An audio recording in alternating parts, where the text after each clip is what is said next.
Okay, go ahead. Okay, welcome everyone. We did not have a meeting last month because it was Kamehameha Day. So it's very nice to see everyone again, and it's really nice to be back in the Seed Center. So really thank KCA Mother Rice for letting us be here. So let's get started. I'm going to ask Dr. Ephraim Schwab to read the vision and the mission. You can go ahead. All right, thank you, Chair. Aloha, everyone. The Early Learning Board vision is to create a sustainable early learning system that partners with families to ensure that every child is healthy, valued, and successful in school and life. And the Early Learning Board mission is to support children's academic and lifelong well-being by directing and supporting the Executive Office on Early Learning for an effective, coordinated, high-quality early learning system from prenatal to kindergarten entry. Hey, mahalo. Okay, I didn't have any announcements, but I just put that there in case anybody had any announcements. Anybody have any announcements right now? Let me check, huh? Okay, I will start the roll call. Alana Souza. Okay. Yeah, trying to admit people in. Aye. Okay, mahalo. Kau'i Burgess. Aye. Thank you. Cheryl Kudimat. Cheryl is a director, and she had emailed me that she's having to substitute in her classroom. She's got staff out, so this is the life of a director. So she was going to try and Zoom in if she can. Dr. Suma Gandhi, I think she's coming in later. Dr. Lindsay Heathcock. Here. Great, thank you. Joni Onishi. She's joining right now. Okay.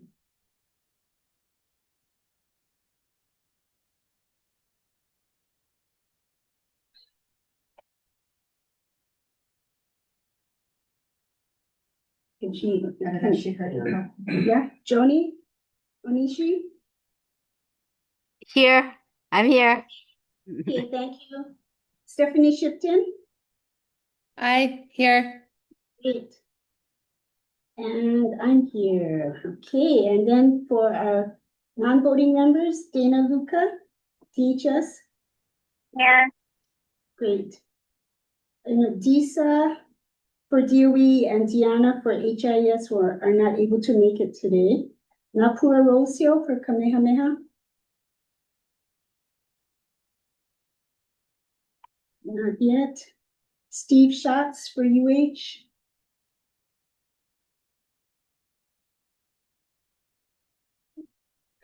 Okay, no Steve yet. Matt Shim for Department of Health. I'm here, thanks. Great, thank you. Ben Naki for Head Start Association. I'm here. Great. And Dr. Ephraim Schwab, Head Start Collaboration Director. Here. Great. Hello. So 1, 2, okay.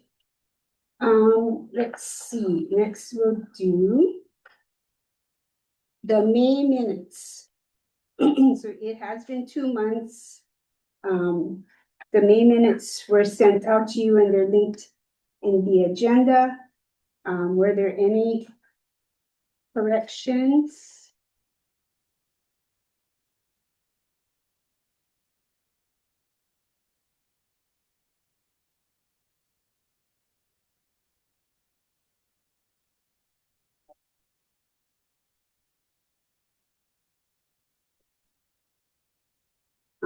Hearing none. I'll entertain a motion to approve the May 14th minutes as submitted.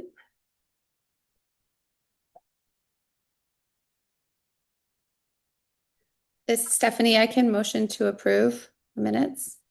Mahalo, and can I have a second?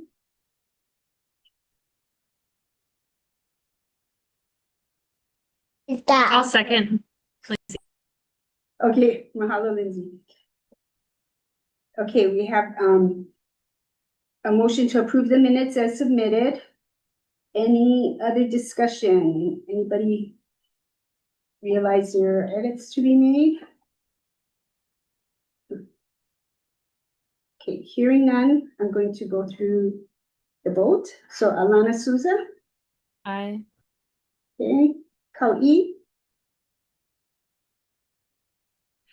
Aye. hey, mahalo. Okay, I don't think Cheryl's here. Did Dr. Soma come in yet? Dr. Lindsay, Aye. okay, Joni, Aye. and Stephanie. Aye. Okay, great. So we do have enough members. We met quorum and five people voted for it, so I don't have to vote and the minutes are passed. Okay, so any comments from the public about the minutes?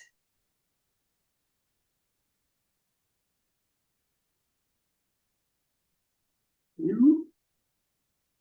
Okay, let me see. Okay. Okay, board member updates. So, I just wanted to let everyone know that I represented the board at the May 20th event on professional standards and competencies. And that group is continuing to meet. So, that first meeting was in person. And last night, these meetings are from 5 to 7 to accommodate people who are working with children all day. And it'll meet during the summer too, I think every couple of weeks. And the June 1st signing of the state plan with Governor Green, and the June 27th Early Educator Leadership Symposium 3. And I wanted to let everyone know that September 10th will be the annual in-person meeting starting at 9 a.m. and we'll have a retreat in the morning and a regular board meeting in the afternoon. Any other updates from board members?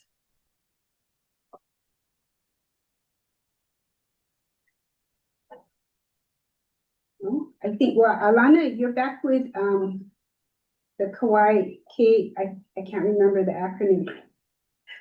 I know Hawaii you're Planning back. and Action Alliance, KPAA. Okay. And so she's back working there, so congratulations. Any others?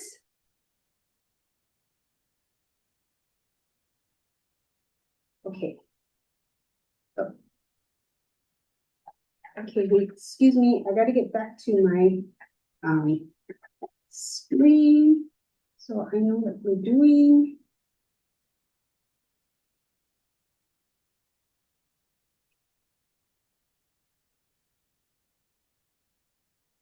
Okay. Any comments on any of the updates? Okay, I will go on and I will stop sharing and give it to Director Yuko and her staff.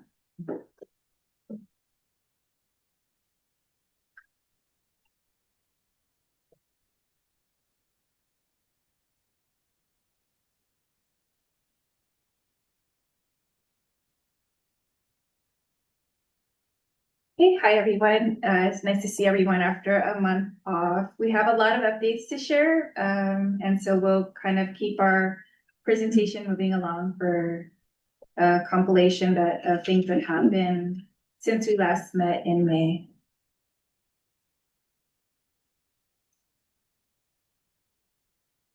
Yeah, thanks. Good afternoon, everyone. I just have a quick wrap up for the legislative session. The governor's deadline to veto bills is coming up on July 15th. And so that's his last day to decide to either sign or veto bills. If he doesn't take any action, then any remaining bills will become law without his signature. I listed on the slide for folks the bills that were on governor's intent to veto list. So this list is needed in order for the governor to retain the option to veto these bills. Does not mean he will. He could still decide to sign them as he actually did in the end with the budget bill, as you can see, House Bill 1800, he actually decided to sign into law. And it has already, been assigned as Act 175. And the remaining bills on the list, he has not taken action on, so we'll have to wait and see what his decisions are on that. So if anyone has any questions, I'm happy to dive into any of this further, but that's just a kind of a quick update for folks as we finish up the end of the 2026 session.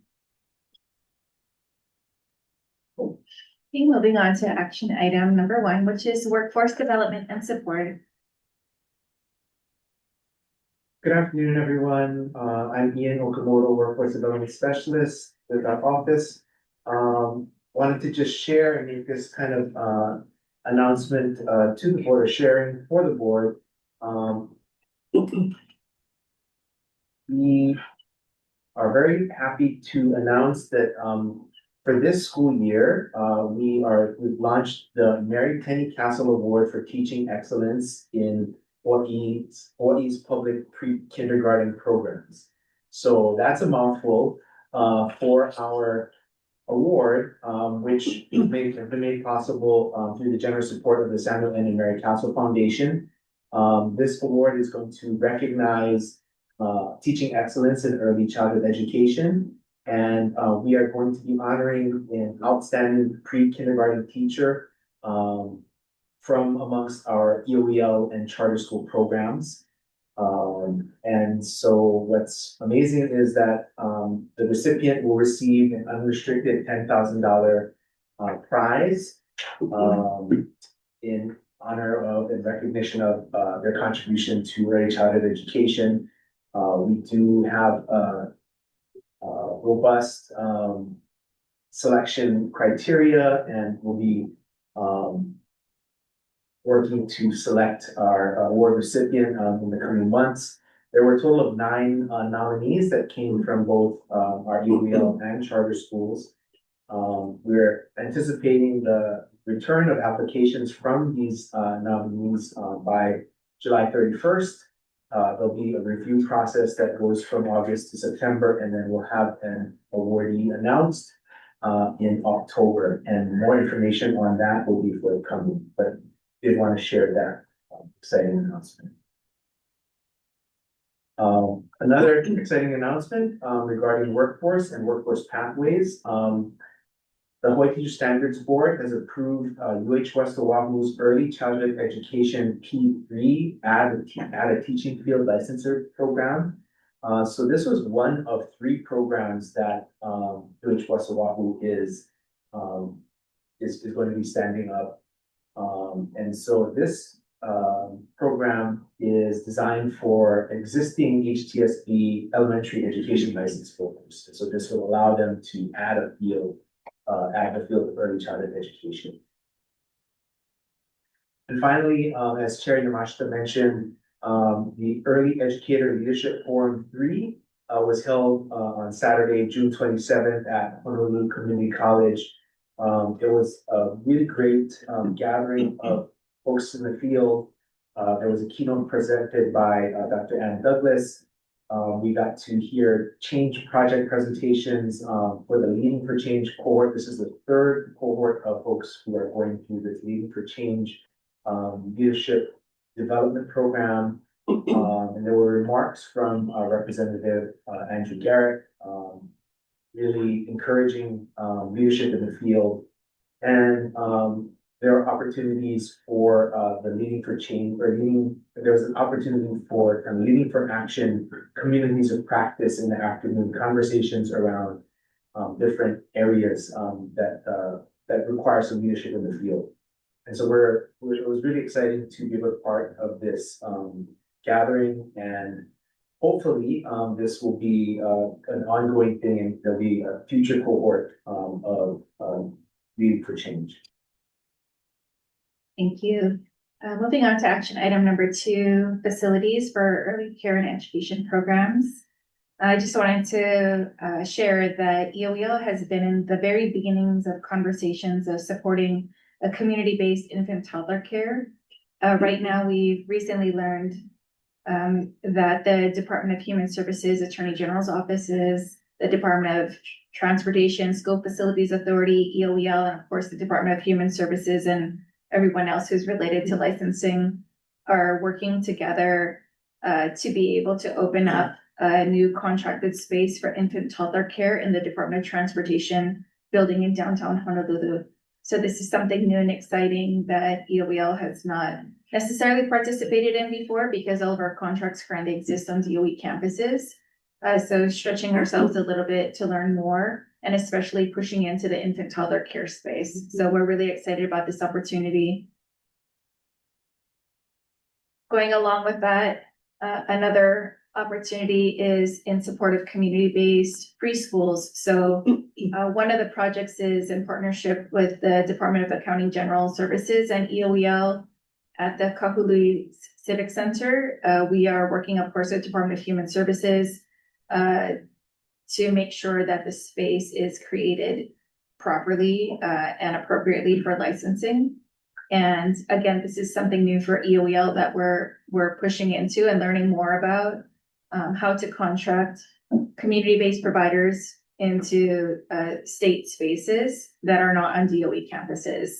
And so this is another exciting opportunity. And we had previously mentioned 2 more that will come through the library system. So a total of 4 projects on 3 different islands where we can hopefully contract community-based providers for preschool and infant toddler care. Lane, you want to talk about this one? Lane Tsuchiyama, institutional analyst for EOEL. This is just for the information for the board that the Pi'ikoi Youth Center that is the big, was known as the Big Save property that is right next to the county offices, that they just completed their work and they had a blessing and an opening on Friday, June 19th, 2026.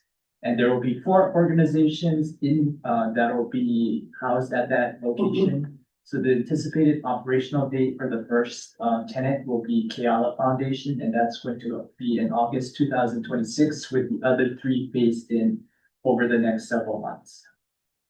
So we're really grateful for counties also helping to expand opportunity for early learning in their communities as well. So action item number 3, funding for early care and education. And Lane, you can do this one too. And this is just for information purposes, again, that the preschool open doors program, the update to the Hawaii administrative rules that has been approved. So the number is chapter 17-799.1.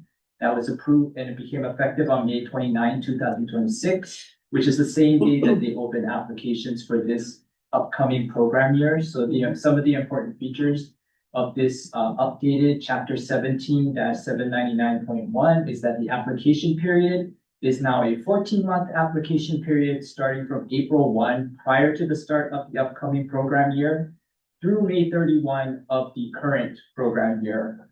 And those applications will now be reviewed on the chronological order that it's received by the department.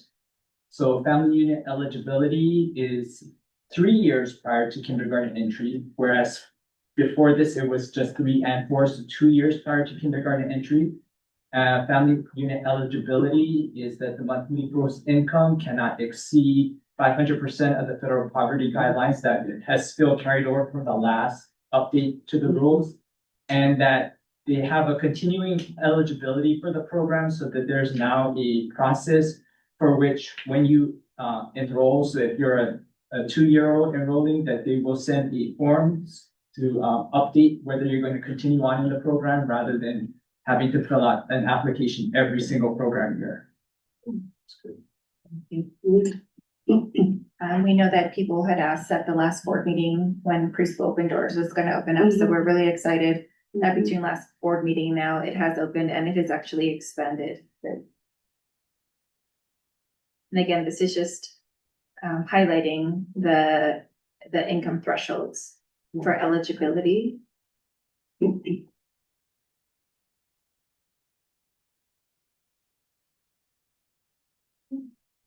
Moving on to action item number 4, program quality improvement and maintenance. One of the things that we wanted to highlight is that beginning this year, the kindergarten entry assessment will be administered to all, to all Kayapuni and English sectors of the public school system this upcoming school year. Teachers are going to receive some training, and all the materials and things are currently loaded in the DOE system. And so in the previous years, they were going through different iterations of field testing, but this is going to be the official first year of the rollout. Yuko, can you explain that to me? I'm sorry, did you say that is this KEA only in English? No. So this the KEA is now going to be administered in English and Hawaiian. Yeah, okay, thank you. Yeah.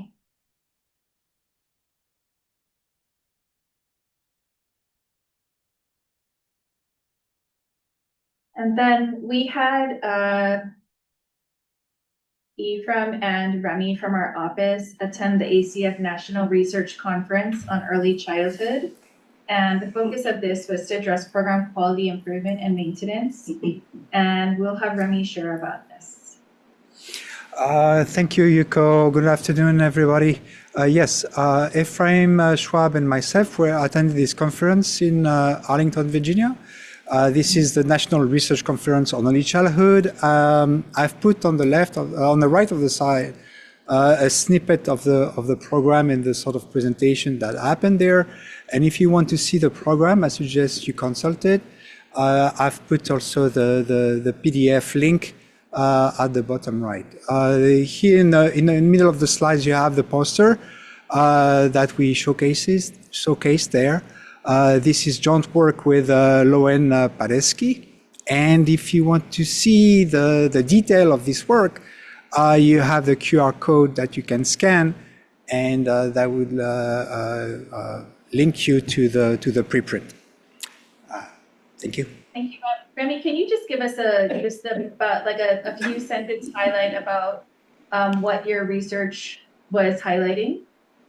Of course. So 3 takeaways. You can see them at the top of the poster here.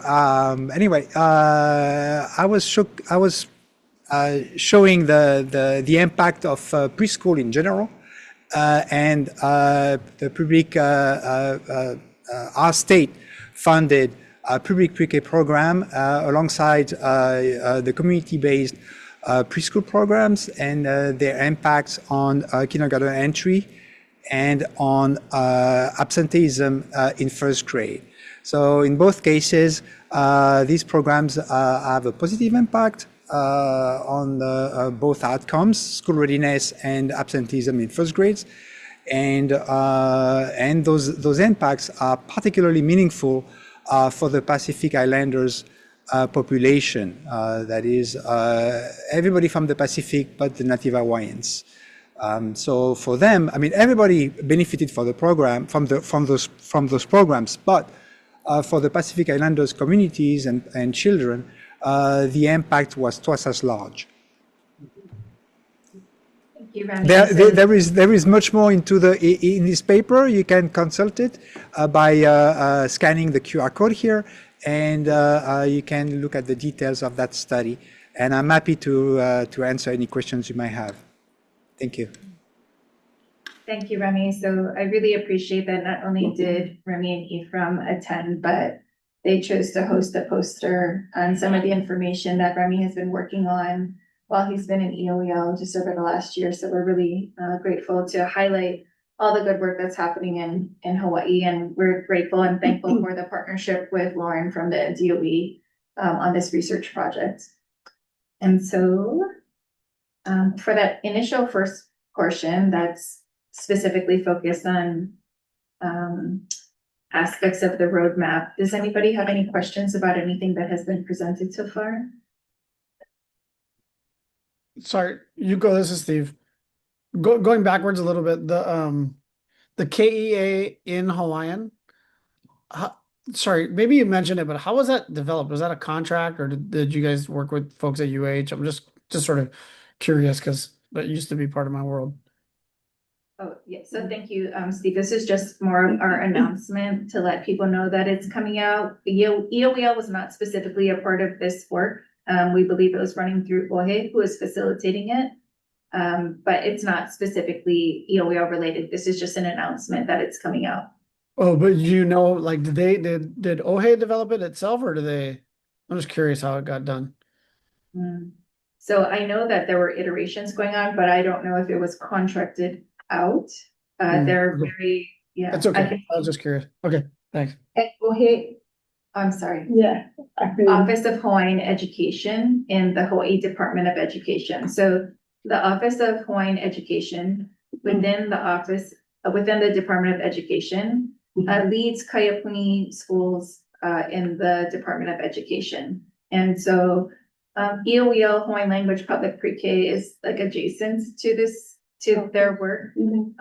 But the Office of Hawaiian Education has been taking the lead on trying to look at a relevant kindergarten entry assessment for Hawaiian language for entry into Kaiapuni kindergarten classrooms. And so we know that there are numerous children who enter Kaiapuni kindergarten that do not speak Hawaiian either. And so it's going to be very fascinating to watch what happens. But Steve, if you want the details of that, I can go and look for it for you. No, I could reach out to. I think it's very interesting. And I think that your point about some of the kids not speaking Hawaiian as their own native language makes it sort of interesting from a pedagogical perspective. Like, well, we're learning from an assessment. You know, it's an interesting question to ask about how it's used. Yeah, I agree. So over the past couple of years, they did various field assessments, and I think that they were using that data to inform like each subsequent iteration. And so, yeah, we'll see what comes of it.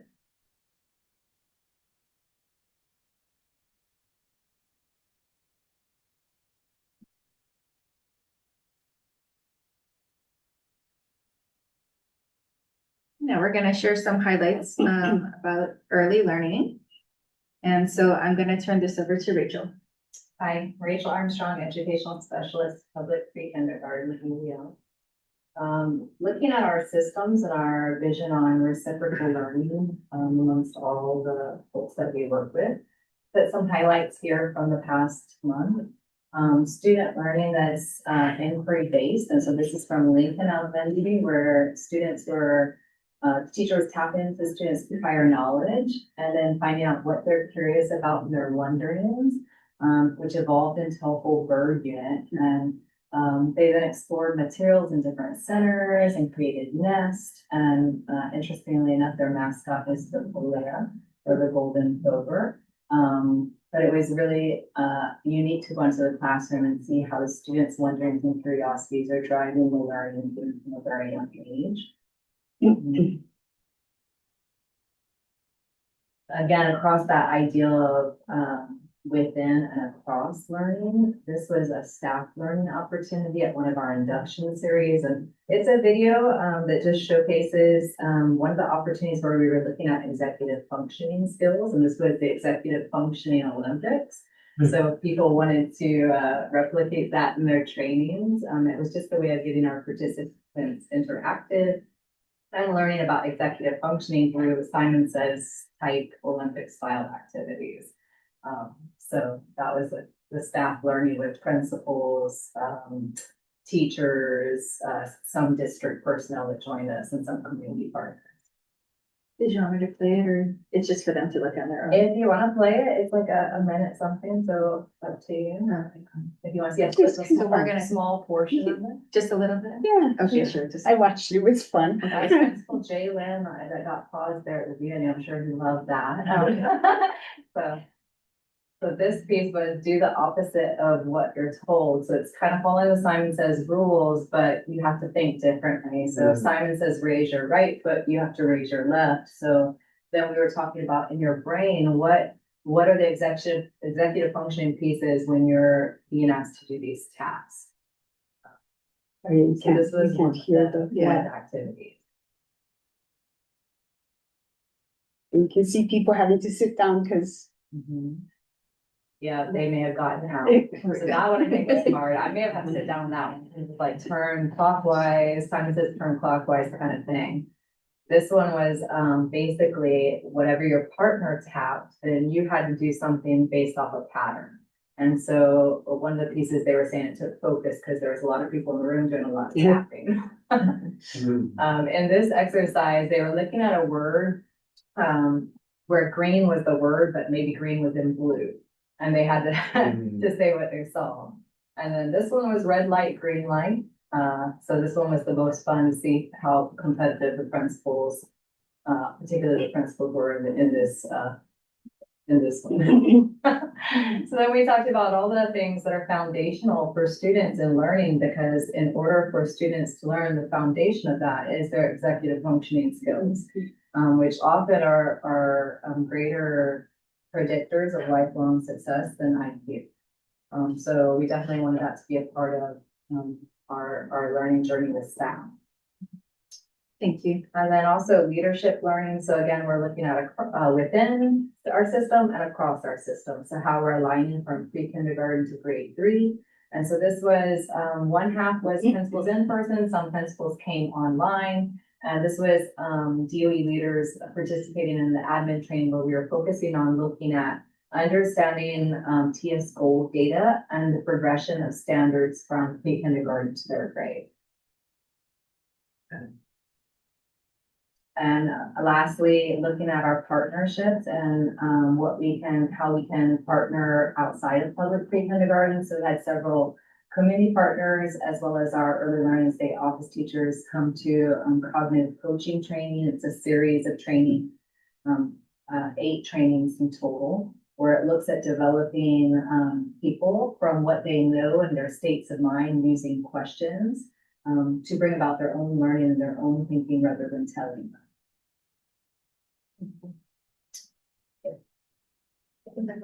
So at the last board meeting, there was a question about wait lists and EOEL. And so because each school size sample is less than 40, we decided to group them by island and also by complex area.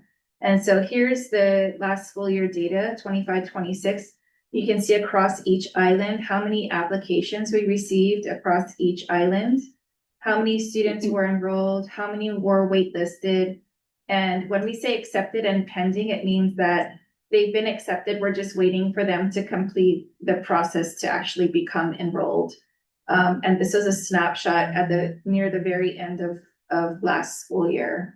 And so you can see the number of students who are applying.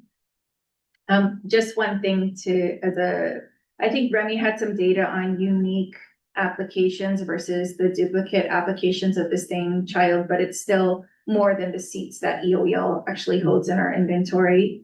And then of course, when we look across different complex areas, you can see the number of seats and the number of applications per each seat.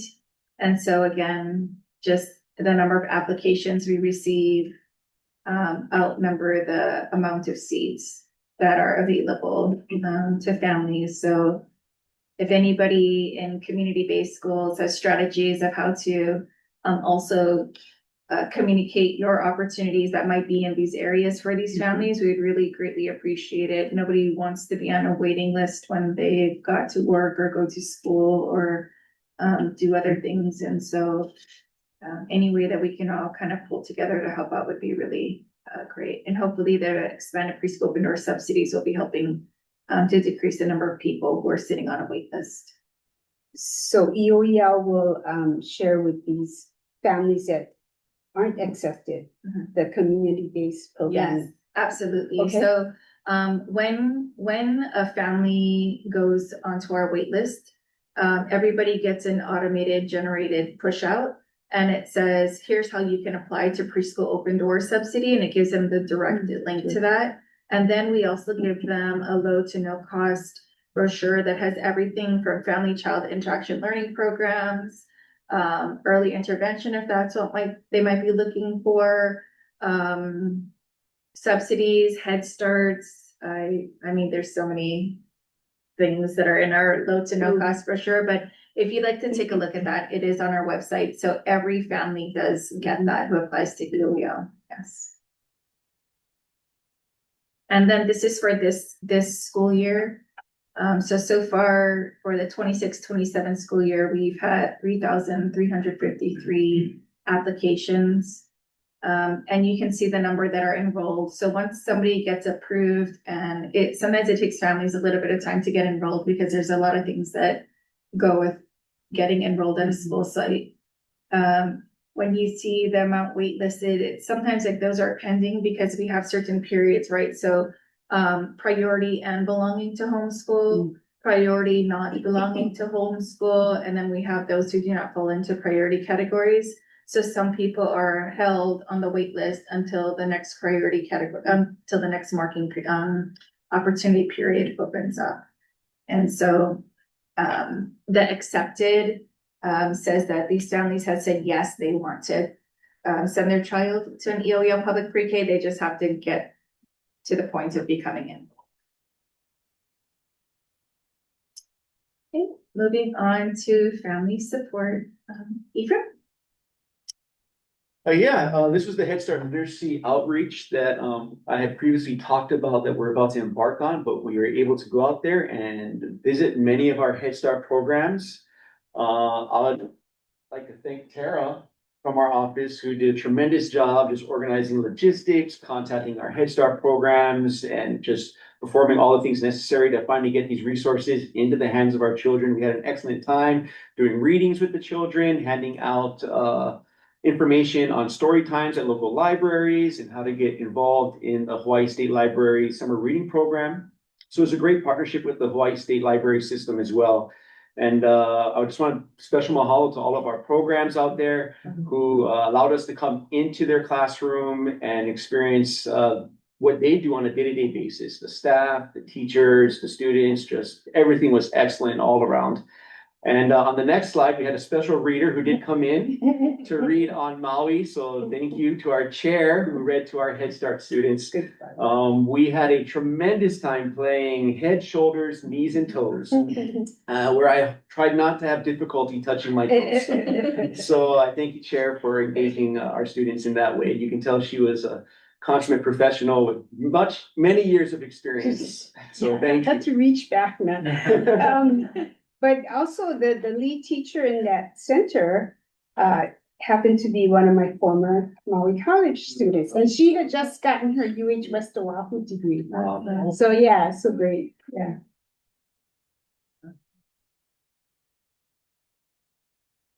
I can take this next.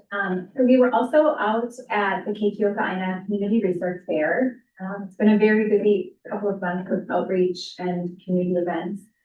This was a really great opportunity to connect with the community and also share our resources, especially the first 5 Hawaii screener tool. Go to the next one. And then Yuko and I also traveled to Maui to participate in the celebration of fathers and families, and we got to meet many families out on Maui and share with them early learning opportunities and First Five Hawaii. And thank you to Maui Family Support Services for the invitation to take part in that. It was a great day.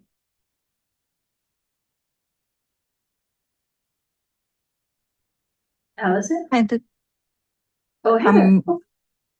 hi. This is Heather Barnhill, program specialist. And this was a wonderful way to start off the summer. We got to go to the kickoff event at the Hawaii State Library. They had free ice cream for everyone who registered. And the story time was held in the children's room with guest reader, First Lady Jamie Green and her daughter.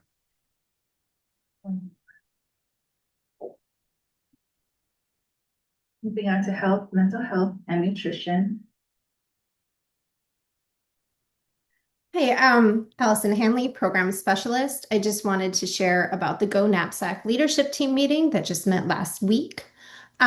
We are celebrating 1 year of the Go Knapsack program in Hawaii. I've learned a lot about it, and if you don't know what it is, I really suggest you go check it out. So far they have 56 users in the program, and they're hoping to expand that. They will be creating a dashboard to share some more of their nutrition and physical activity data. So they're anticipating that early next year.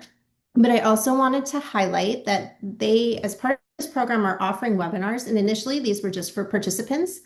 Now they are open to everybody. So the next available webinar is on limiting screen time in early childhood. And there's a link there in the slide. If you're interested, that's open to anyone in the state. So parents, families, providers, whoever's interested.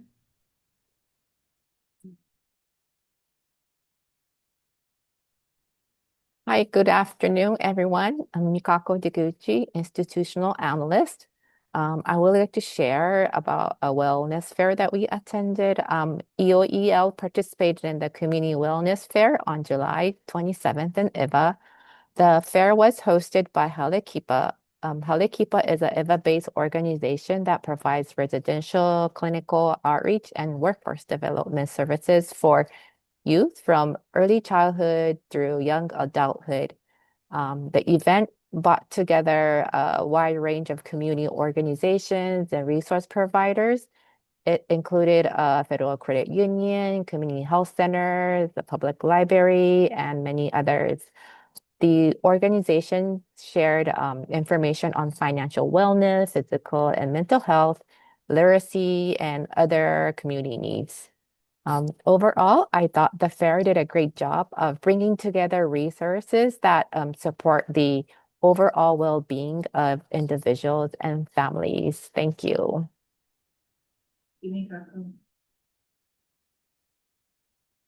And here's just some broader system updates from our office. We were fortunate to have Governor Green sign our early childhood state plan and a commitment just on behalf of the state to help advance this work. I really thank Tara for working on the communications and trying to pull this event together. And thank you to Allison and Heather.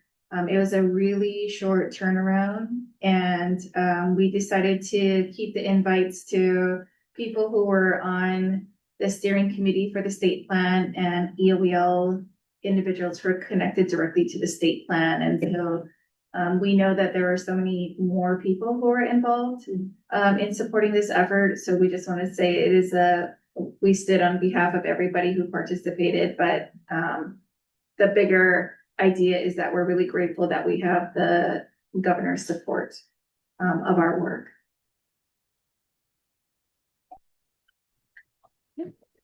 And I wanted to share that we have been working on what we're calling Building Strong Foundations, a childhood system, the Hawaii Early Childhood System snapshot.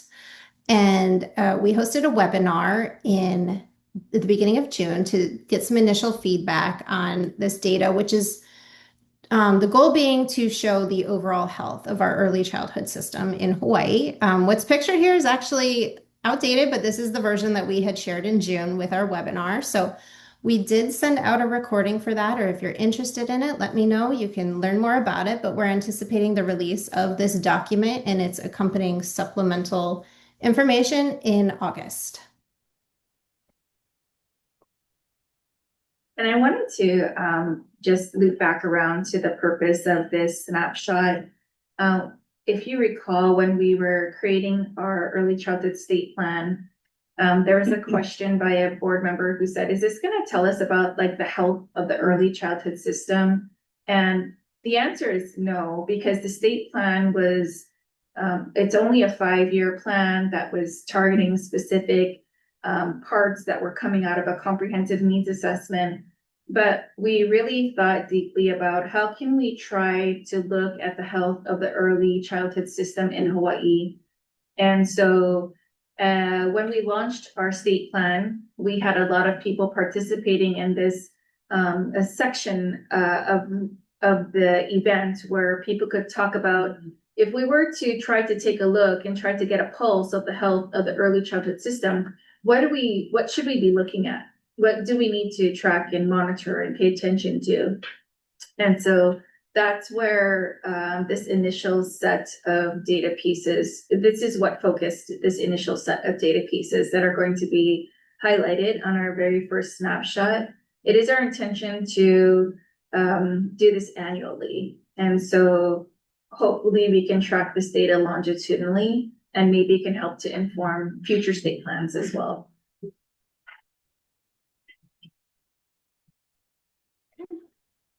And since it's been a while since we've had our meetings, this section is just to update on some of the projects under the current preschool development systems building grant. So each month we're highlighting one or two projects that are contained within this project to just inform the board of what the intent is and what's going on. So today we have two projects that we haven't presented on yet.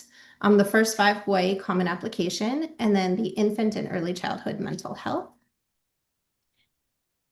So to share a little bit about our goals for this First Five Hawaii Common Application, as we were writing our grant application last November, we hadn't even yet launched the First Five Hawaii platform, but we saw the potential as an opportunity to build on our system and build on the common eligibility screener that is currently on the First Five Hawaii, and be able for parents to put in their information on the screener, find out what they may be eligible for. And then actually, if they're presented with an option, for example, say Head Start, they're eligible for Head Start. Yes, I would like to apply. And then instead of having to enter all their information again, it'll just be ported over into that application. And it just smooths the process, reduces the friction, and makes it easier for families. So that's the core idea of this project. And then additionally to that, we want to track the trends in the site usage and see how we can continue to improve on it, better serve our families and provide them with resources on child development, family activities happening in their area, and anything else they may need. All right, and then I will turn it over to Keiko so she can share about her project. Hi, everyone. So good afternoon, and thank you for allowing me to share with you today. I'm Keiko Nita with the Department of Health, and I want to walk you through the critical element 2 of our preschool development grant. It's strengthening infant and early childhood mental health supports. And this work is really deep-rooted for our early childhood community, for children and families. And I'm just really happy to be able to share what we're building together. Next slide, please. So critical element 2 focuses on strengthening infant and early childhood mental health supports. So what is infant and early childhood mental health supports? Well, according to the National 0 to 3 Infant and Early Childhood Mental Health, and sometimes we just use the acronym IECMH, it describes a young child's emerging capacity starting prenatally, so even before they're born, and extending through approximately age 5. And we really want the children to be able to form close and secure interpersonal relationships, experience and manage and express a full range of emotions, and explore their environment and learn, all within the context of family, community, and cultural expectations. So this element helps our early childhood workforce feel confident, supported, and equipped to nurture children's social emotional well-being. But also, it's about ensuring that our providers and our keiki have what they need to thrive. So to do this, we'll be focusing on these 3 areas. One is expanding infant and early childhood mental health consultation in early learning programs. The second is increasing our workforce capacity for supportive care or trauma-informed care practices. And 3, we really want to improve developmental screening data so that we can provide more supports to children in a timely fashion. Next slide, please. So when we strengthen infant and early childhood mental health supports, we're investing in the foundation of children's development. Oh, I'm so sorry. I made those slides white. I thought I was being so fancy, but I know they're hard to read, so we'll make sure we fix that. So mental health is a foundation to development. It really supports brain growth, emotional regulation, social competence, and learning, even from the earliest days after birth.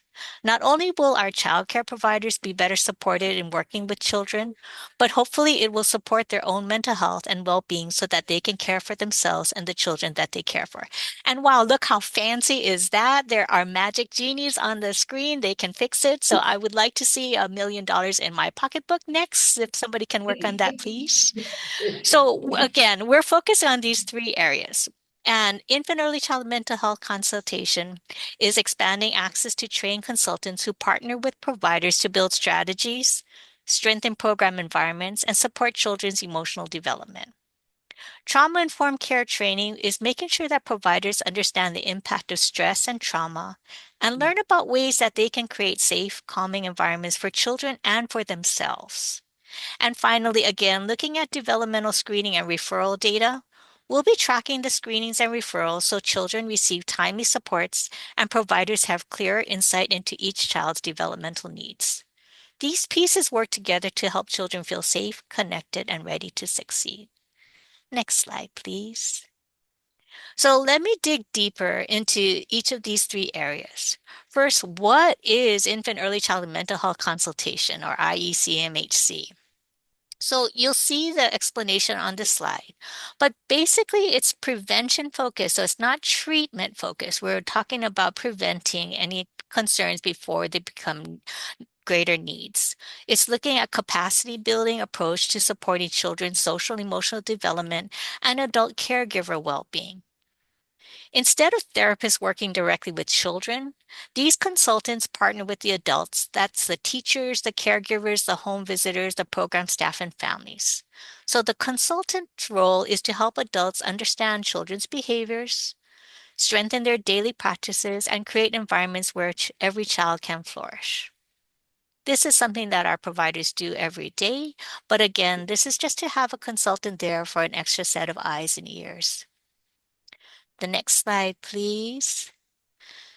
So this slide helps illustrate how consultation supports child development by partnering with the caregivers and providers. So again, they're not working particularly with one child. They're really working with the provider and the program. So in this graphic, you'll notice that the consultant in green sweater is there to help observe, reflect and discuss, and support and collaborate with the provider to build better plans together. In this way, the consultant is respecting the relationship between the child and the teacher or caregiver, and also helping address any concerns as needed. Next slide, please. So what we'll be focusing on sorry, was there a question? No, okay. What we'll be focusing on the preschool development grant is starting with these two foundational steps for the infant early childhood mental health consultation. The first thing is we want to demonstrate a pilot to see if we can have the consultation model work across all the early childhood settings.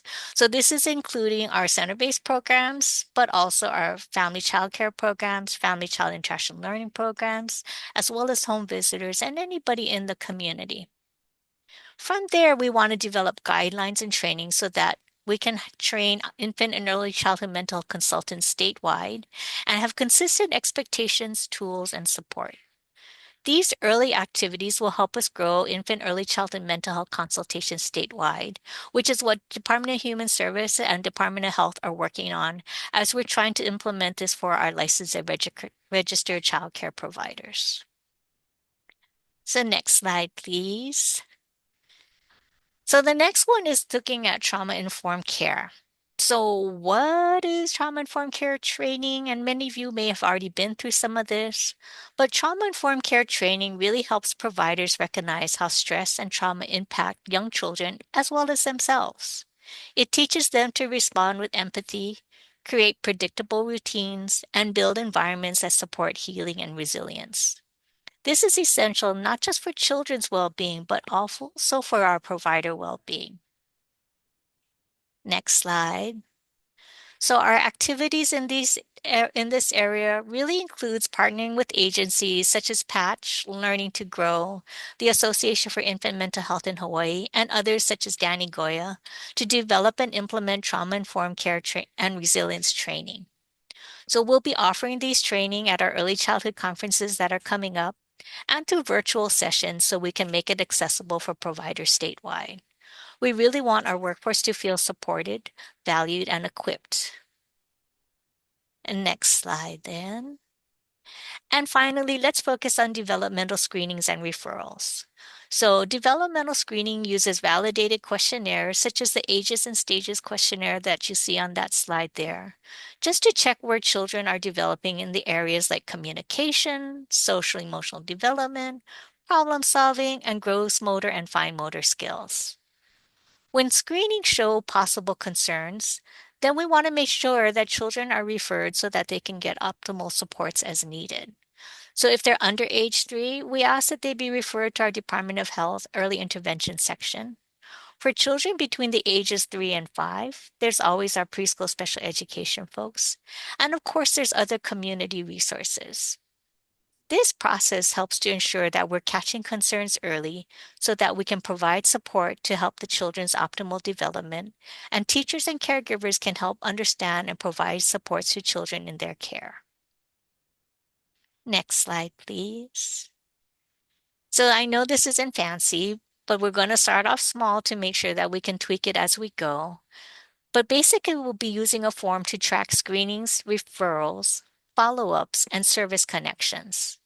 In the long term, this kind of consistent data helps us understand where the needs are growing and where the supports are connecting well.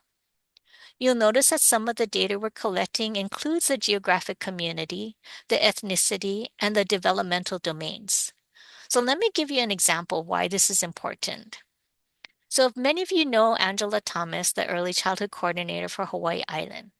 So last year she gave me a call. She said, "Hey, Keiko, we're noticing that a lot of our preschool teachers are noticing that a lot of our children in their care are having vision problems. A lot of them are having to read close up. So so she was like, this is kind of a concern." So again, she asked if that was something that we were noticing statewide. So I reached out to Rosie and the Leadership for Disabilities and Achievement of Hawaii, LDAH, because they have a screening program where they go to different programs and they can do the screenings for children. Rosie does comprehensive screenings, so she does developmental screenings, behavioral screenings, but also hearing and vision screenings. So I asked Rosie, I said, "Rosie, are you seeing an uptick in the number of children who are having vision problems?" And as she looked through her data, she was like, "Yeah, Keiko, she's seeing that there's more concerns in this area." So we checked with our national partners as well as our state colleagues and some of the ophthalmologists that we work with. And they said, yes, they're noticing that after the pandemic, because these are the little ones who grew up using their parents' phone, or because of the COVID and isolation, they might have been just using the phones or the tablets. So they were looking this close at the screens. And so what they're finding is it's a national trend. So instead of raising the alarms like, "Oh, this is the sky is falling, the sky is falling," Angela was really proactive. And she developed these beautiful brochures as well as these posters, which you may have seen. And she was able to get the mayor on board with this so that they promoted information about what you can do about it. So it's not that your child is going to need glasses forever, although they might. But again, making sure that parents knew what they could do to support their children, like spending more time outdoors, trying to limit that screen time. But if they are using the screen time, and this is good for us as adults as well, because many of us are always on the screen, taking a break every 20 or 30 minutes and just making sure that you stretch your eyes and so that they're not always focused right in front of you. So again, this information that came from noticing that there were concerns in a specific community and having a relationship with Angela so she could communicate and we could see if this was happening because we had that data from Rosie that was available statewide, then we could actually act on it. And again, kudos to Angela where she was even able to get her mayor to be on board and help promote that information. All right, so sorry, let me go back. Thank you. So then again, how does this data help our children? So collecting this information allows us to identify community needs. So again, that's why we're asking it by geography. We can track trends in developmental domains. So if we're noticing that a lot of times we see higher rates of concerns in the social emotional development, or if it's communication. So those are some of the areas that, again, we'll be able to track. And then we want to be able to strengthen our referral pathways.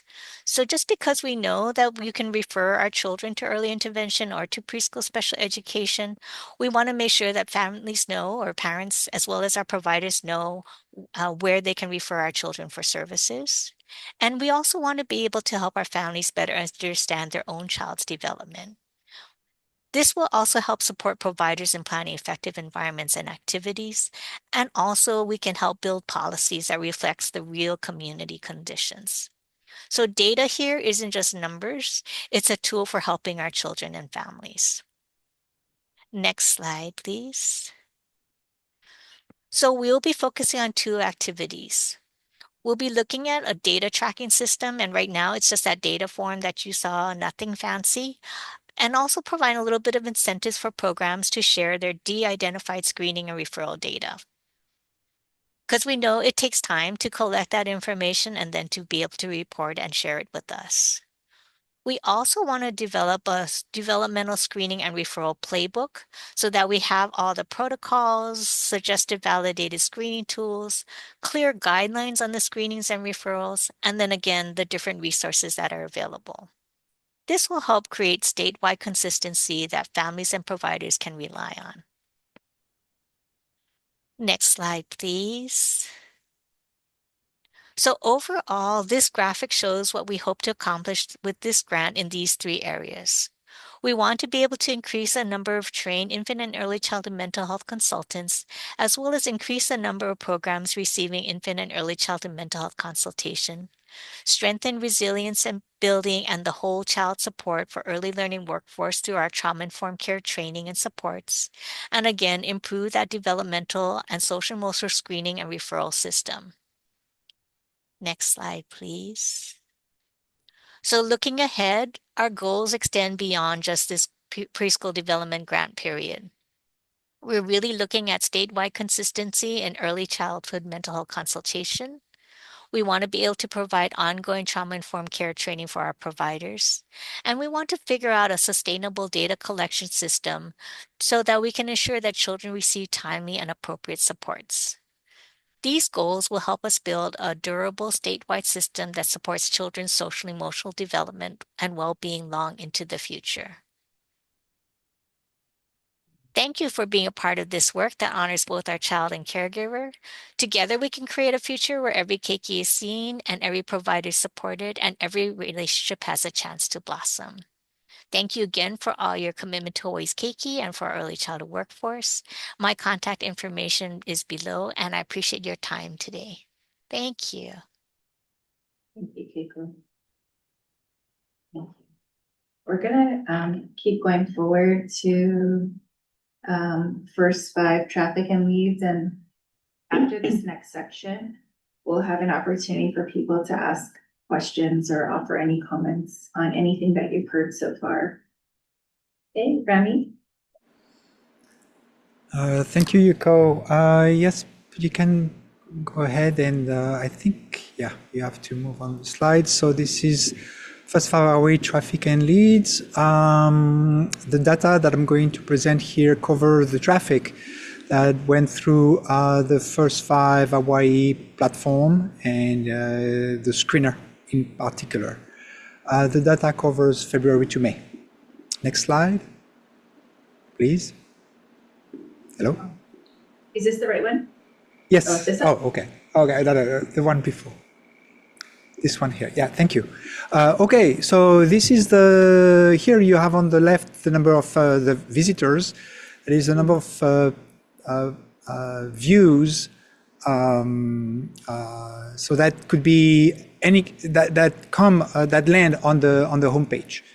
So a lot of visitors, but then when you look at the number of leads created, it's much less.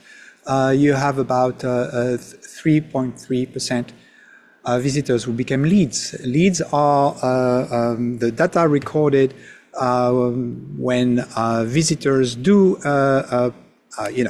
engage with the screener and then fill in the different information on the screener, and then they complete the questionnaire, which is a very small a sequence of questions, very short sequence of questions. Next slide.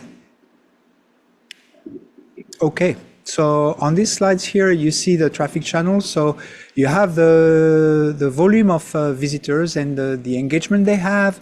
So paid social is anything that is social network, Facebook, for example. And so you have a lot of clicks there, but the engagement with the website is minimal. We're talking about 1 second, right?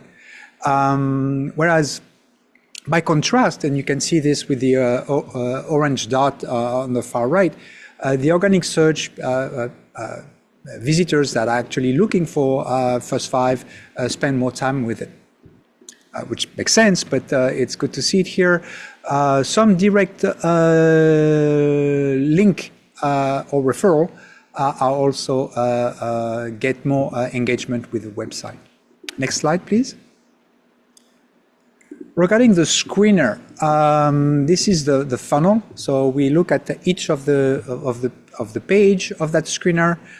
Pretty much you have 1, 2, 3, 4, 5 pages, and the first one being the contact info, then the child's birthday, then the zip code of the respondent, and then some additional criteria. Those criteria is the one page where there is a series of questions that people can check. And then after that, there is the income question. So you can see here that there is some sort of a drop between when the questions are asked, but more significantly, when the income question is asked. Next slide, please.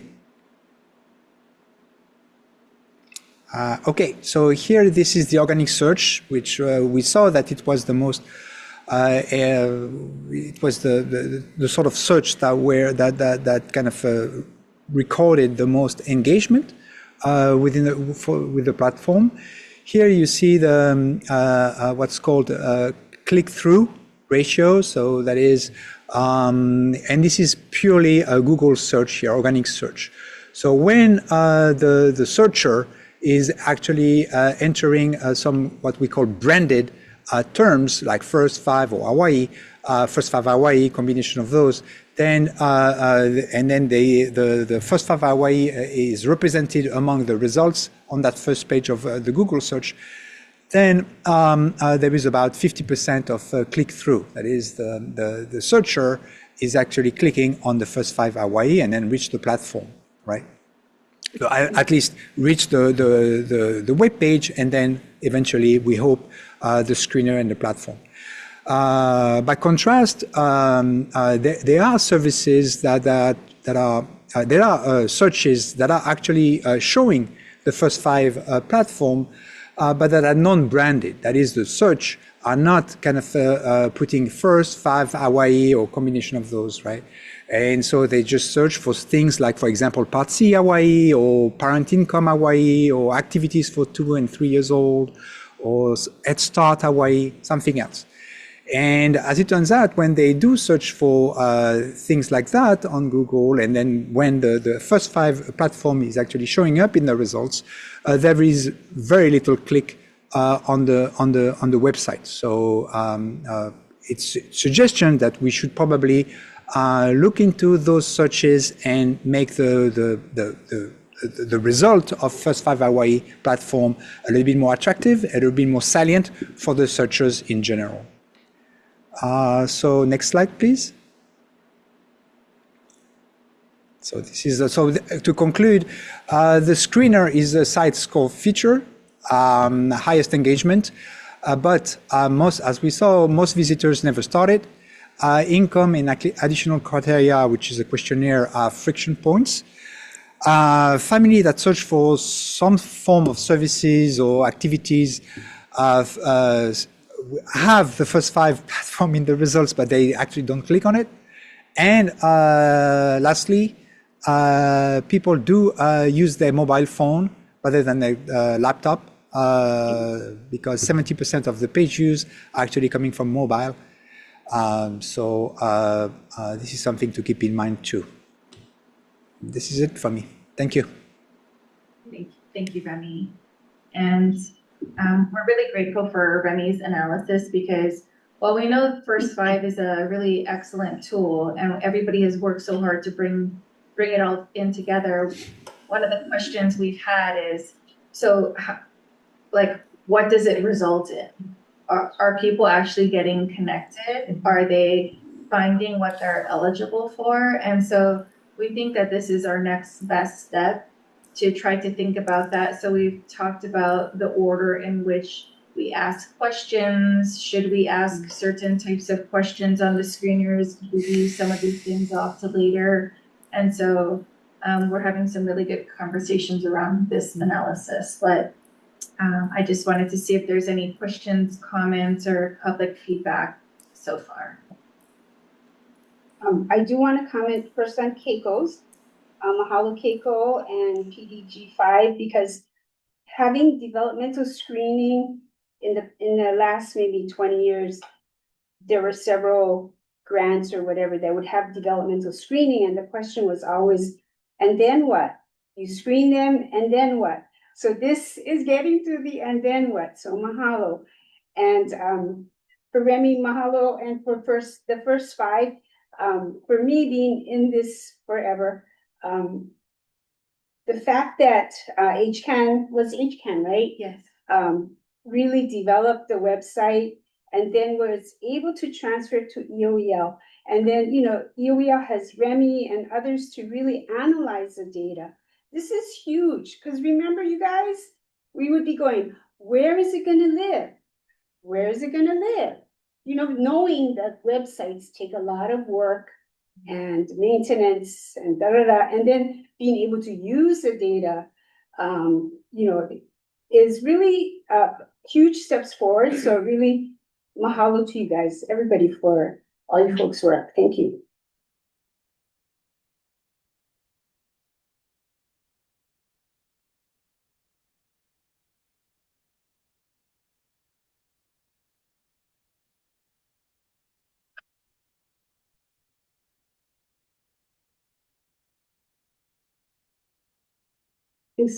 No more questions or comments?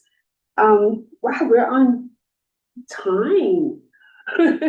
So we will have a 10-minute break and we'll come back at 10 minutes to 3. Okay, mahalo. See you in 10 minutes. Yes. Okay, we're back. The next item is the EOEL director evaluation process. And so after this, Director Yuko will share highlights from her professional portfolio. And this year is the first year that all the evaluation criteria were addressed. Last year and the year before, because director was new in the position, there were selected criteria, but this year all of the criteria are being addressed. So for all board members, I'm going to send out the survey tomorrow, and you have until July 22nd to fill it out. And your input is really valuable and needed, and your responses are anonymous. Dr. Ephraim Schwab is exempted from this evaluation because he's in the position of being part of the EOEL staff. So that was, So everyone except Ephraim. And in late July, I will meet with director and we'll discuss the survey results. The governance subcommittee will be meeting to establish criteria or go with the same list of criteria for next year. And then next board meeting, I'll summarize the survey results. And governance committee will present or confirm the criteria for next year. And it is going to take you some time to fill out the evaluation form. And I want to remind all board members that this is one of our primary tasks. We're to create policy and we also evaluate the director. So I really appreciate your input. The chair of governance, Dr. Shim, always reminds us, and I really appreciate it, that it is the chair's ultimate responsibility to do the evaluation, and we choose to have everyone give input so that I have a lot of information in order to do the evaluation. Okay, so that's that item. So see, first, are there any comments from the board or questions?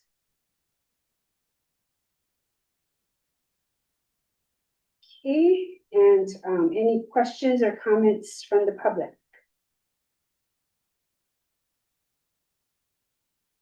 Okay, not hearing any, I'm going to give it over to you. Oh, let me stop sharing.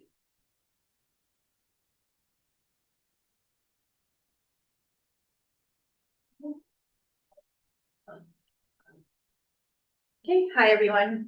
This is my portfolio for this past year from essentially July to June, July of 25 to June of 26.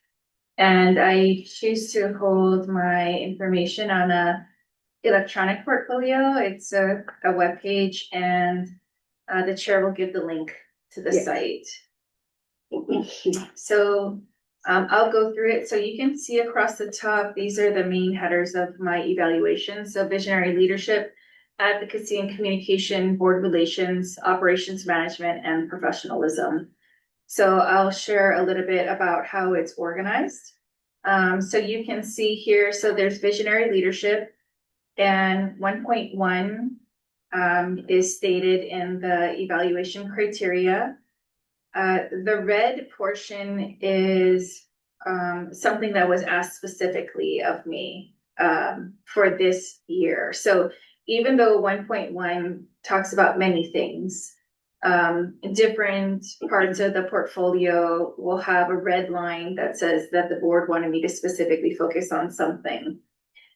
In the gray bar, one thing that I've tried to do last year and this year is to align my work with what it says in statute for the role of the director.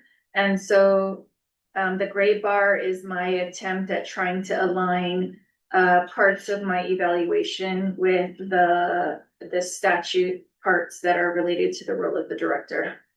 And so you can see that there's outcomes here. This one was specifically about the fiscal map. And so when you're looking through the portfolio, you can click if there's pictures to see it, but also if you click on access the fiscal map, you'll be able to see it there.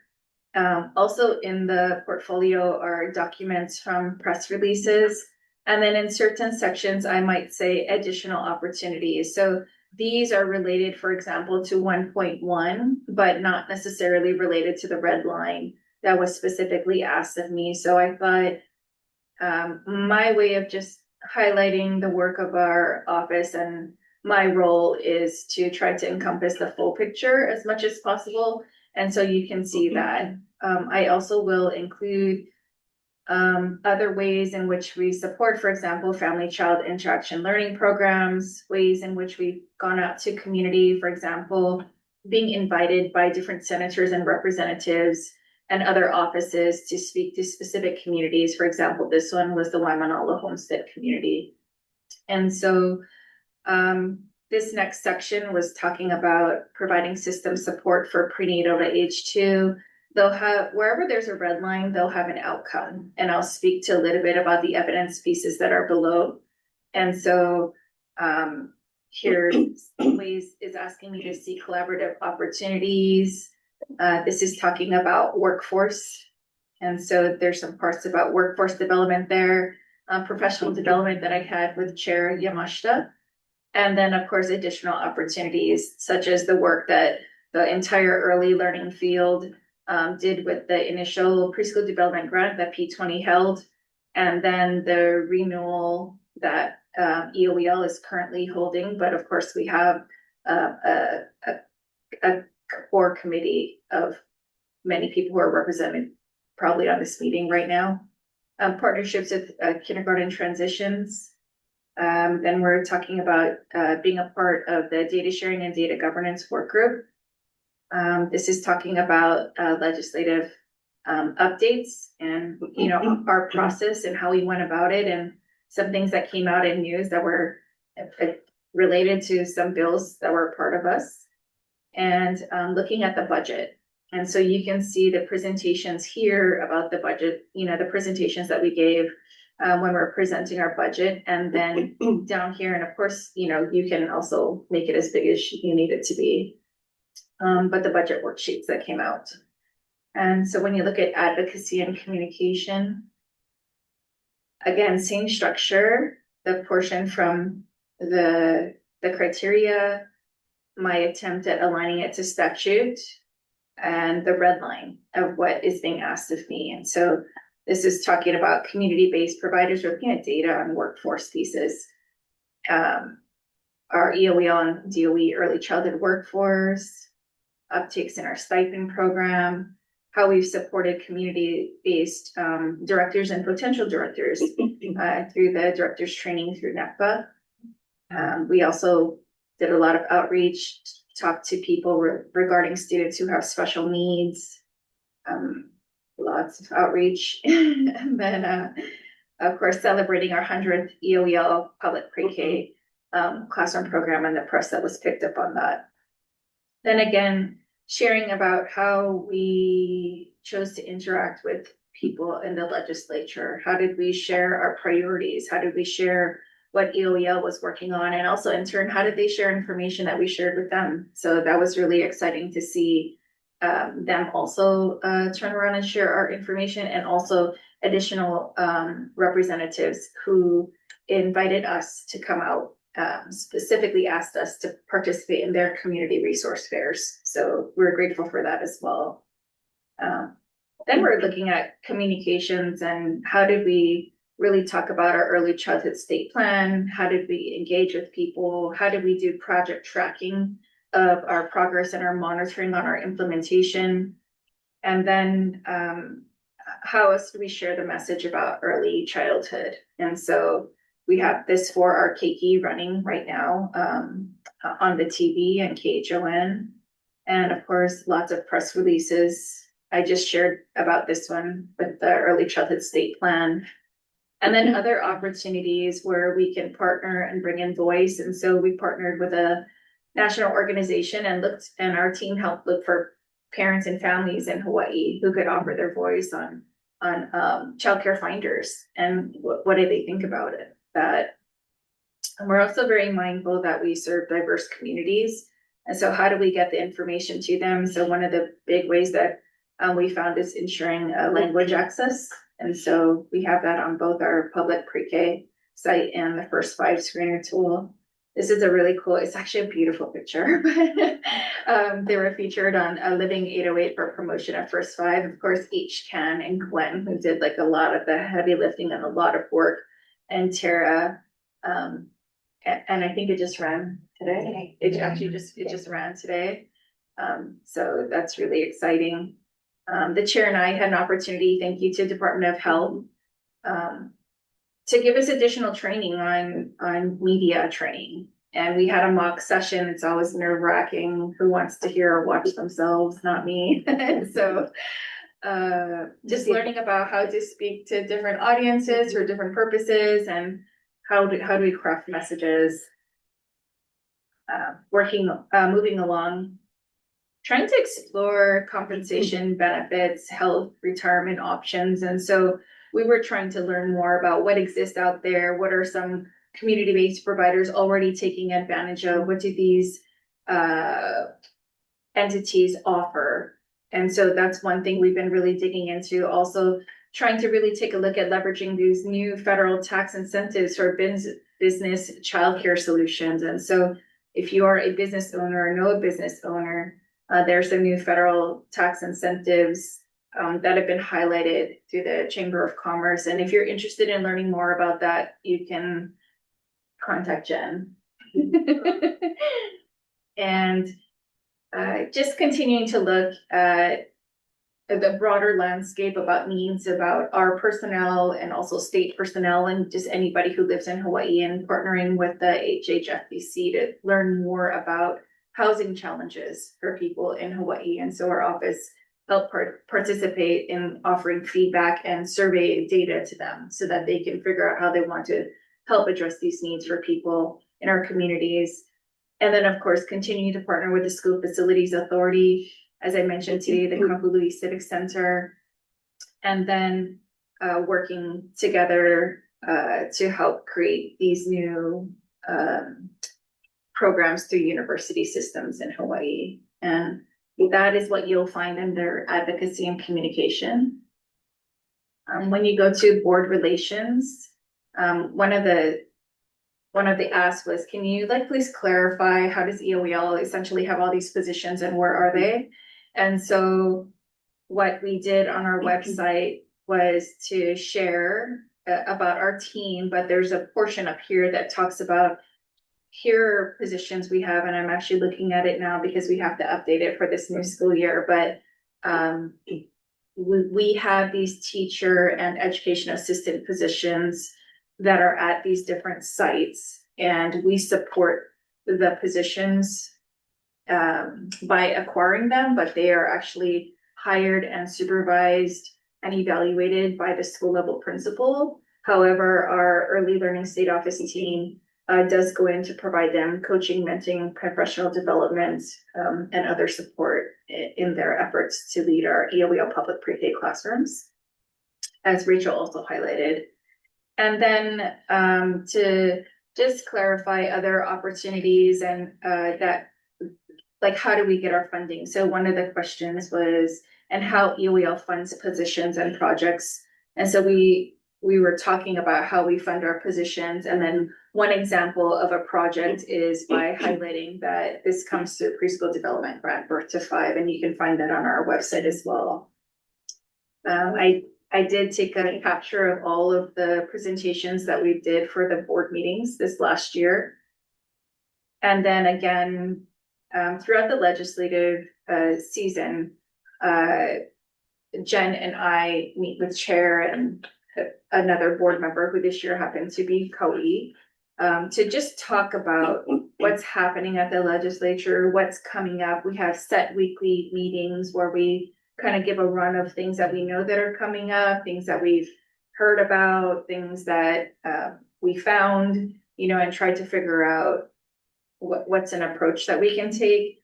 And then internally, and it's intentionally blurry, but just so that you can see how we track internally, what's the bill number, what is it pertaining to, who introduced it, are we going to track or monitor or submit testimony, where did it go, is it moving, and what have you. So we track all of that. And previously, I think in one of the other tabs, I talk about how we develop, we actually brainstorm a list of keywords that we try to filter into the system to catch the majority of things. But of course, we've learned that there can be things inserted into bills that are not apparent in the keyword search, but at least it's enough. It's a way for us to screen the thousands of bills that come out every year. We also had an opportunity to go with a HOA contingency from Hawaii, and our board chair presented at Build, and we got an opportunity to just spend time and learn from each other. And we also had a great dinner where we got to, learn about other people who are working in the same ecosystem as us. So that was really exciting. Again, grateful for Dr. Lindsay Heathcock, who invited me for my very first time to present at the grand rounds at Kapi'olani Hospital, and a little bit nervous, but it was nice. And I'm glad that she co-presented with me. And I think that was a really great opportunity to share all the work that's going on in the field of early learning.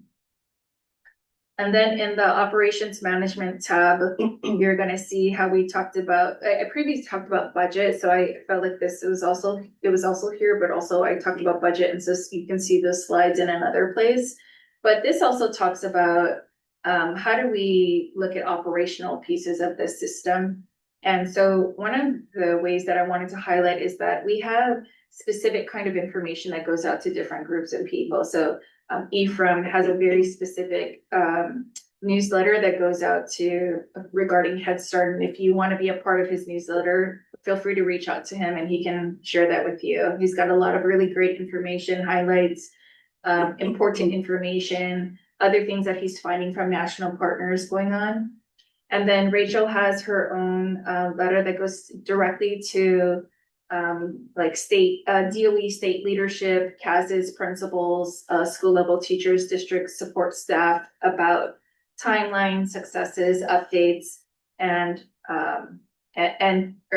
important information that's coming up, you know, in the near future.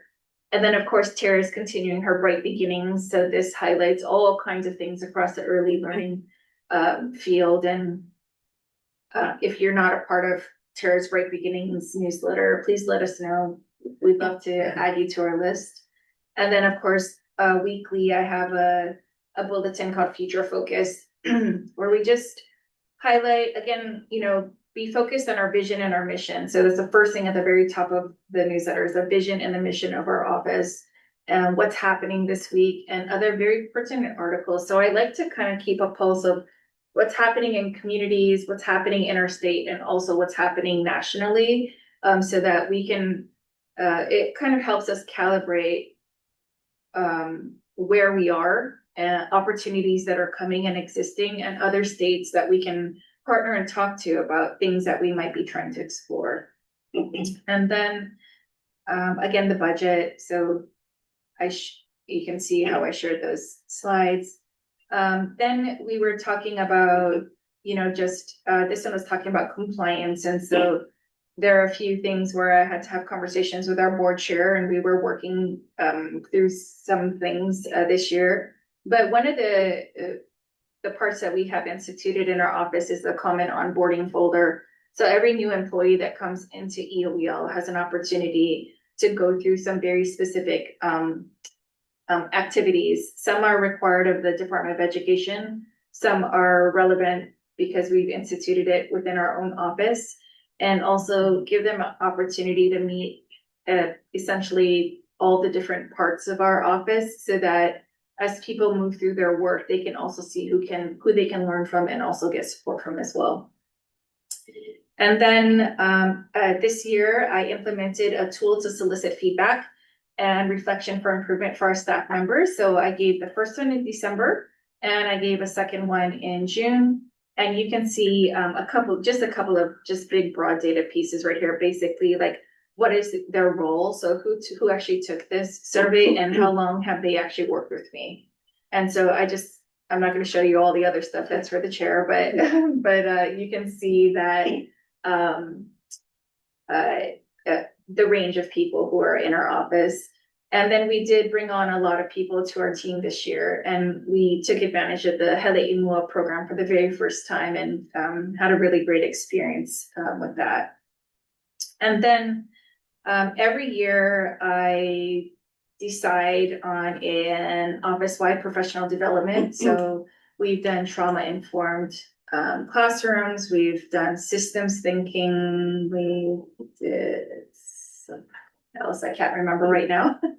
But we're gonna have our new opportunity that should be released probably by August for this upcoming school year. And then there's always role-specific professional development. And so whether the SASA Summit, so SASA is a school administrative services assistant. So people who work, for example, in your office, who do your budgets, who work on procurement and trainings, and we've got that down. We've got strategic data project. We've got building the teachers through class. We've got the STEM that Ephraim is going to go to, you know, looking at kindergarten transitions, media training, and what is this? Oh, we had people at the AI Summit, and lots of different kinds of professional development for all the different kinds of positions that sit in our office. And I thought that I was appreciative that it's recognized that the director does encourage staff growth and professional learning by everybody who completed the survey. And then when we look at professionalism, some other parts about professionalism is like, how do we also grow together and give together? So one thing that our whole office did, we had a day where we gave back to the Ronald McDonald House. We went and cooked a meal together, and learned about what they offered, and it was just, you know, really fun to have everybody in the kitchen together and making salads and cooking breads and you know, but it was really really neat for us to do that. And then of course the Hunt Early Childhood Leadership Summit, and this year we'll be going back for our 4th time. I also completed outdoor learning a certificate of an early childhood outdoor learning environments, trauma-informed care, of course, ethics. And then I just wanted to highlight a couple of letters or notes that I received from people who are not from EOEL that have just said, you know, thank you for just working together with them, which I thought was really neat.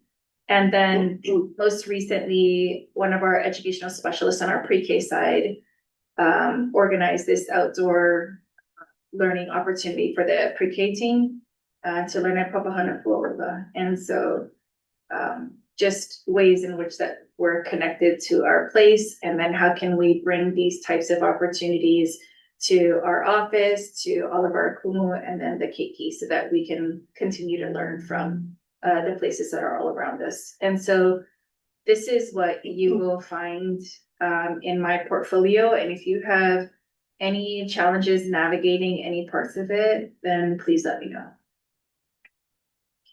Mahalo. And also want to let you know that I also created a sheet, but it's just one sheet and maybe a paragraph on the back that has information from me as board chair that is pertinent to the criteria. So links to both the sections in Yuko's portfolio, and then to the sheet that I created will be in that survey. So any questions from board members?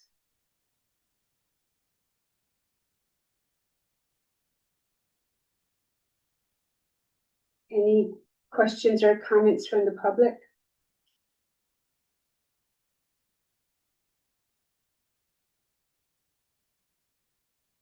Okay, not seeing any. I will go back to our agenda. Okay, I'm getting there.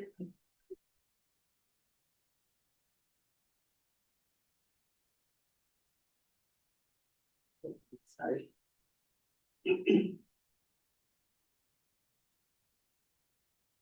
Okay, so the next item is the review of the policy priorities for next year. In the past, we voted on this in December, but last December 2025, the board agreed that having the priorities approved in July would ensure EOEL can use them to plan for the next legislative session, because in August, the director and her staff will be presenting budget and legislative priorities. So we'll review and possibly identify focus areas in the policy priorities. Oops, sorry. Getting there. Okay.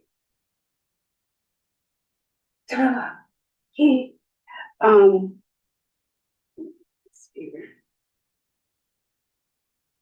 So this is what we have, and they're based on the building blocks in the state plan. Okay, so the first building block is KKM Ohana Health, Safety, and Well-being. The second building block is Ohana Partnerships. The third is KK Learning and Development. The fourth is the Early Childhood Workforce. The fifth is access to early care and learning activities. And the sixth building block is early childhood systems. And each of those have only one or two bullets after them, and this is the structure of the state plan. And this line at the bottom has been in the policy priorities since before this current board was installed. And it says general guidelines for testimony consider potential impact on Hawaiian Indian education. So we always want to be aware of that. So my question to the board members is, are there any of these that you feel deserve particular focus in the next legislative session?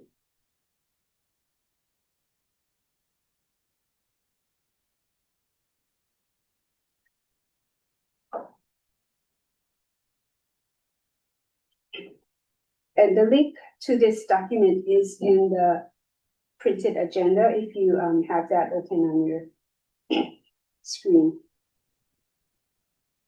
Elaine, can I ask a question? Sure, of course. So is this like our priorities as EOEL for like a proactive legislative agenda, or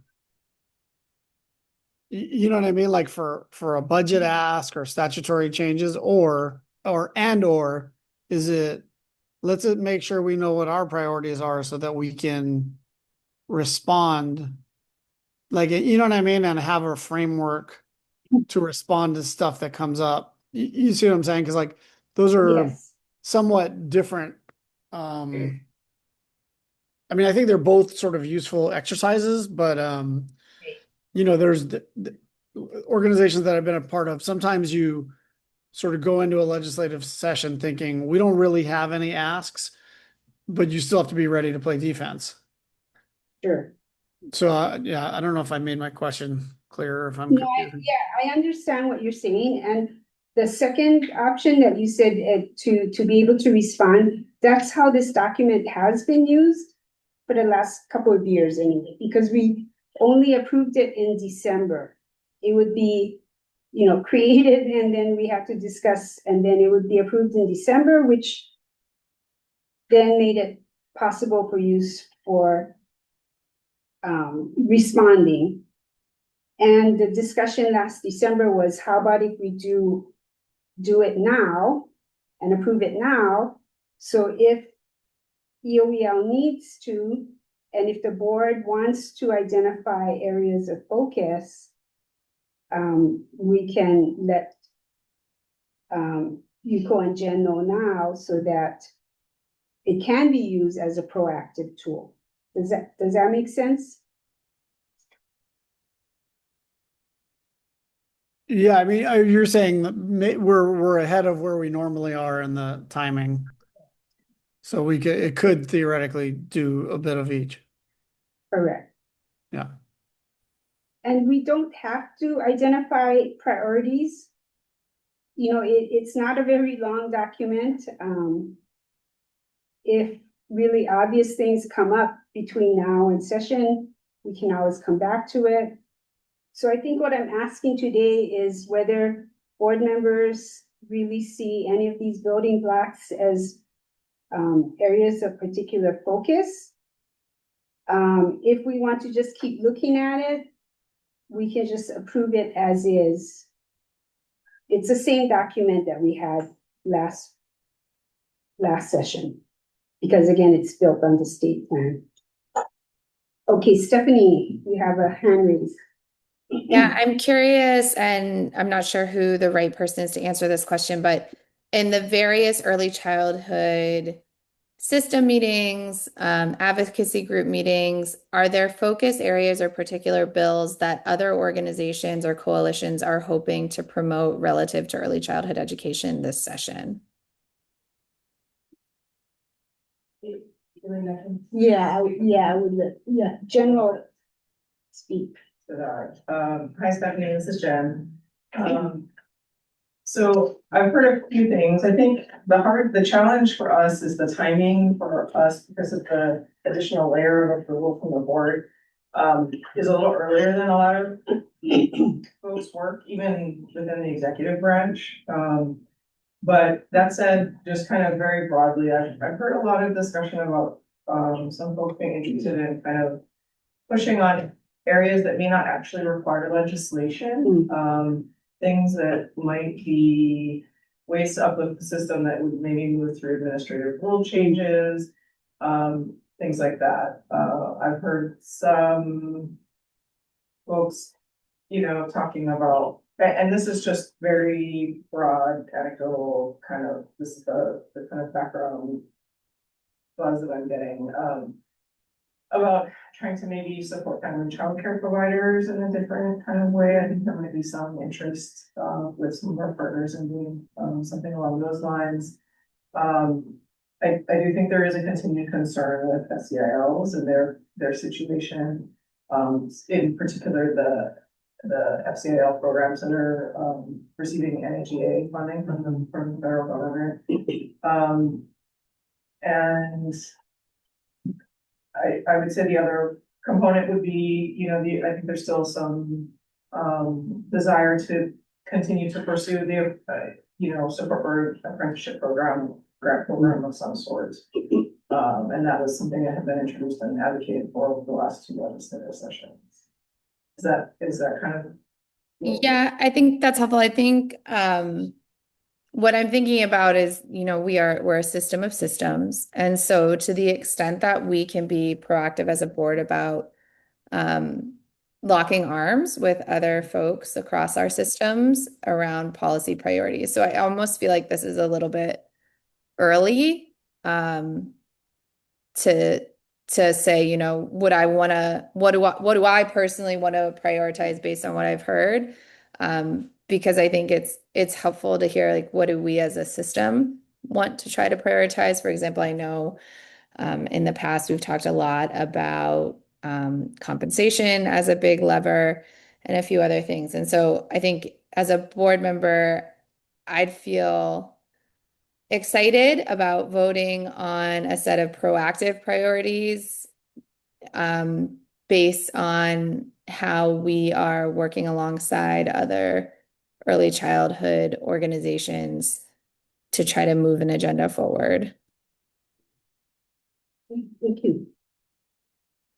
I would say that I think there is also some interest in some of the partners that we've talked to and trying to, I think in the exact same spirit that you're talking about, but in the opposite direction. So that, I think, we have wonderful partners and many more on this call today, right? And so I think we also have partners who would be looking to us and willing to help support things that we were trying to advocate for. So I think it works in both directions. I think the challenge is the timing.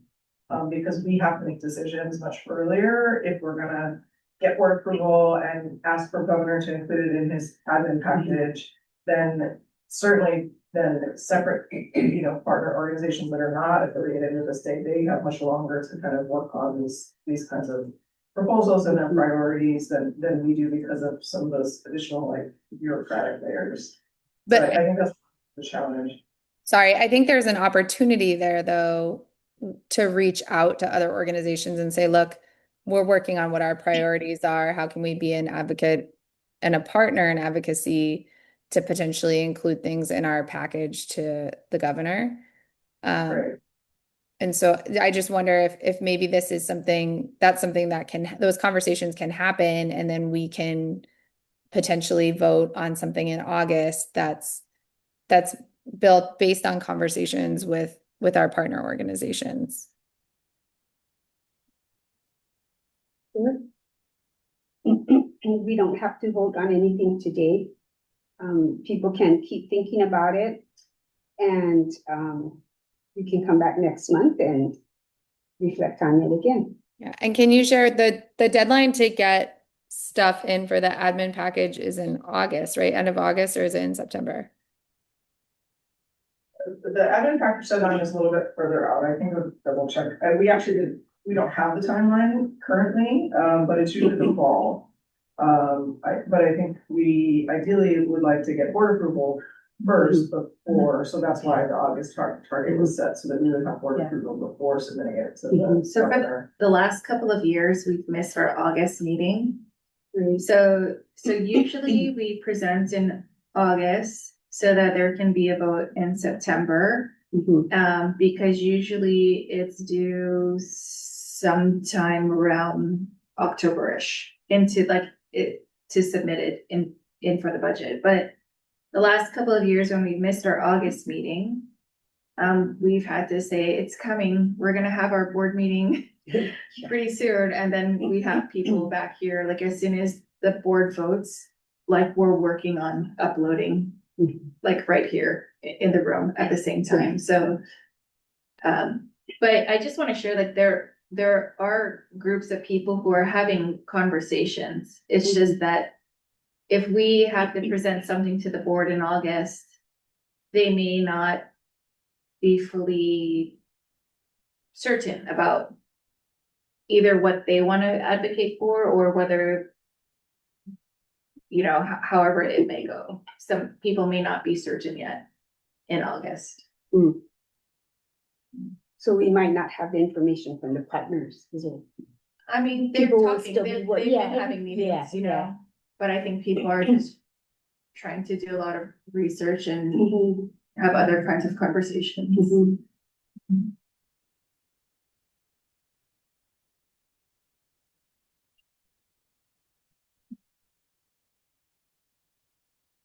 Any other comments from board members or questions? Wanted to, aloha, this is Kau'i. Just wanted to make a comment that, you know, so much that the rest of the state thinks about as it relates to early learning, they look to us as the board of early learning for the state. I remember when I was lobbying, I always wanted to know what the priorities of the ELB was. So I would check with our representative on the board. And I think it's just an important thing for us to think about and to decide that when it comes to priorities for the state, that the state board should have the information. We have someone so skilled like Remy to provide us data to get a good direction on the type of priorities we will set or what our number one priority is going to be, at least to cause the rest of those advocating for early learning to move in the same direction as best as we can for the benefit of our keiki throughout the whole state. And so let us just consider that when we think about, because I do know that Jen does work with community, asking, you know, what their priorities are, but many, like Jen said, are looking to us to identify and designate what the priority should be. And, you know, just being in that, previously being in that environment or working in that environment, it was very helpful to have one leader saying what the priority is going to be. And so that's all I wanted to share.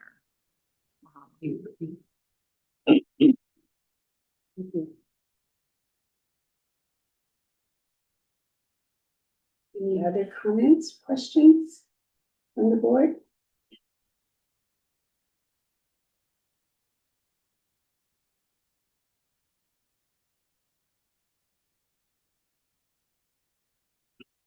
So I think from the comments and questions that have come forward so far, it looks like we need time and we don't have to vote on this today.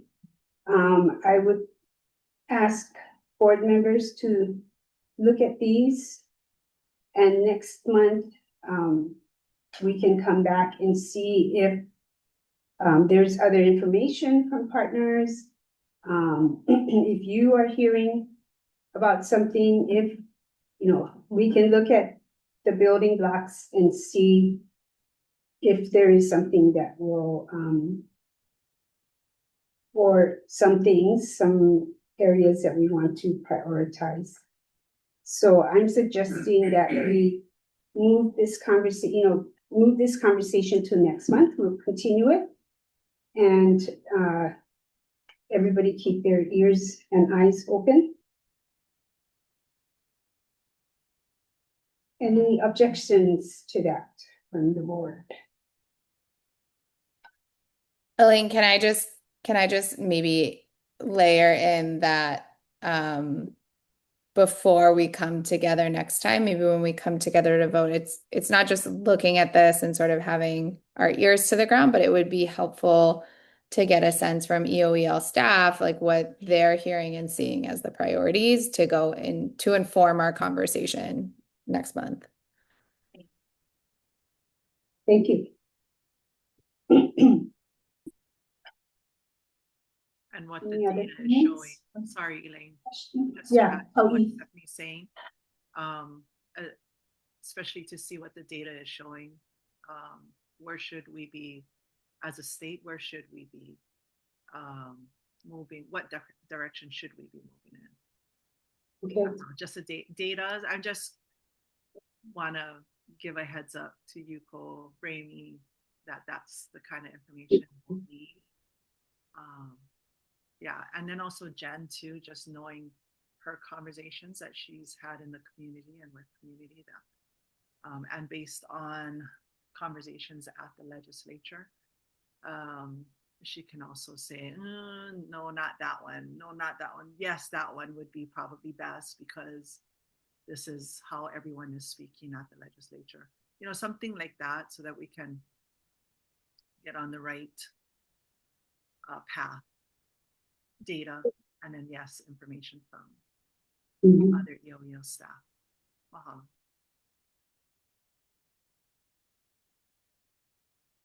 Thank you. Mahalo. Any other comments from the board?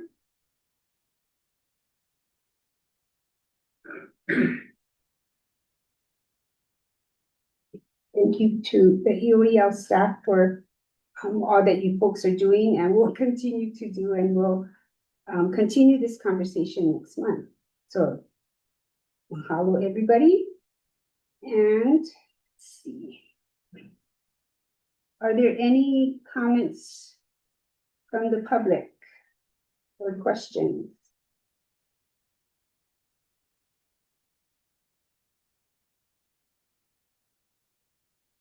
You know, I look at the screen like I can see, yeah, but I really cannot. There's nothing in the chat, huh? No. Okay, thank you. Okay, we're going to go on.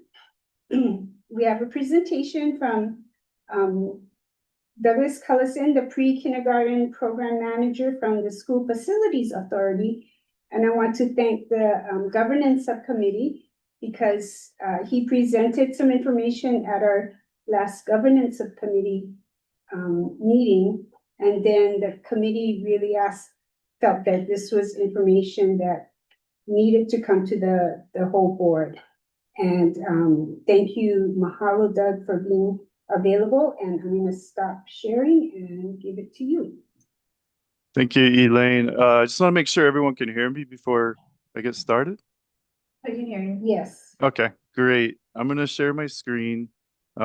This is the same presentation that I shared with the governance subcommittee with a few slides added at their request. So just a little bit about me. I've been with SFA since 2024. We're a relatively new agency, and I've been focused on the pre-kindergarten expansion program for SFA the whole time.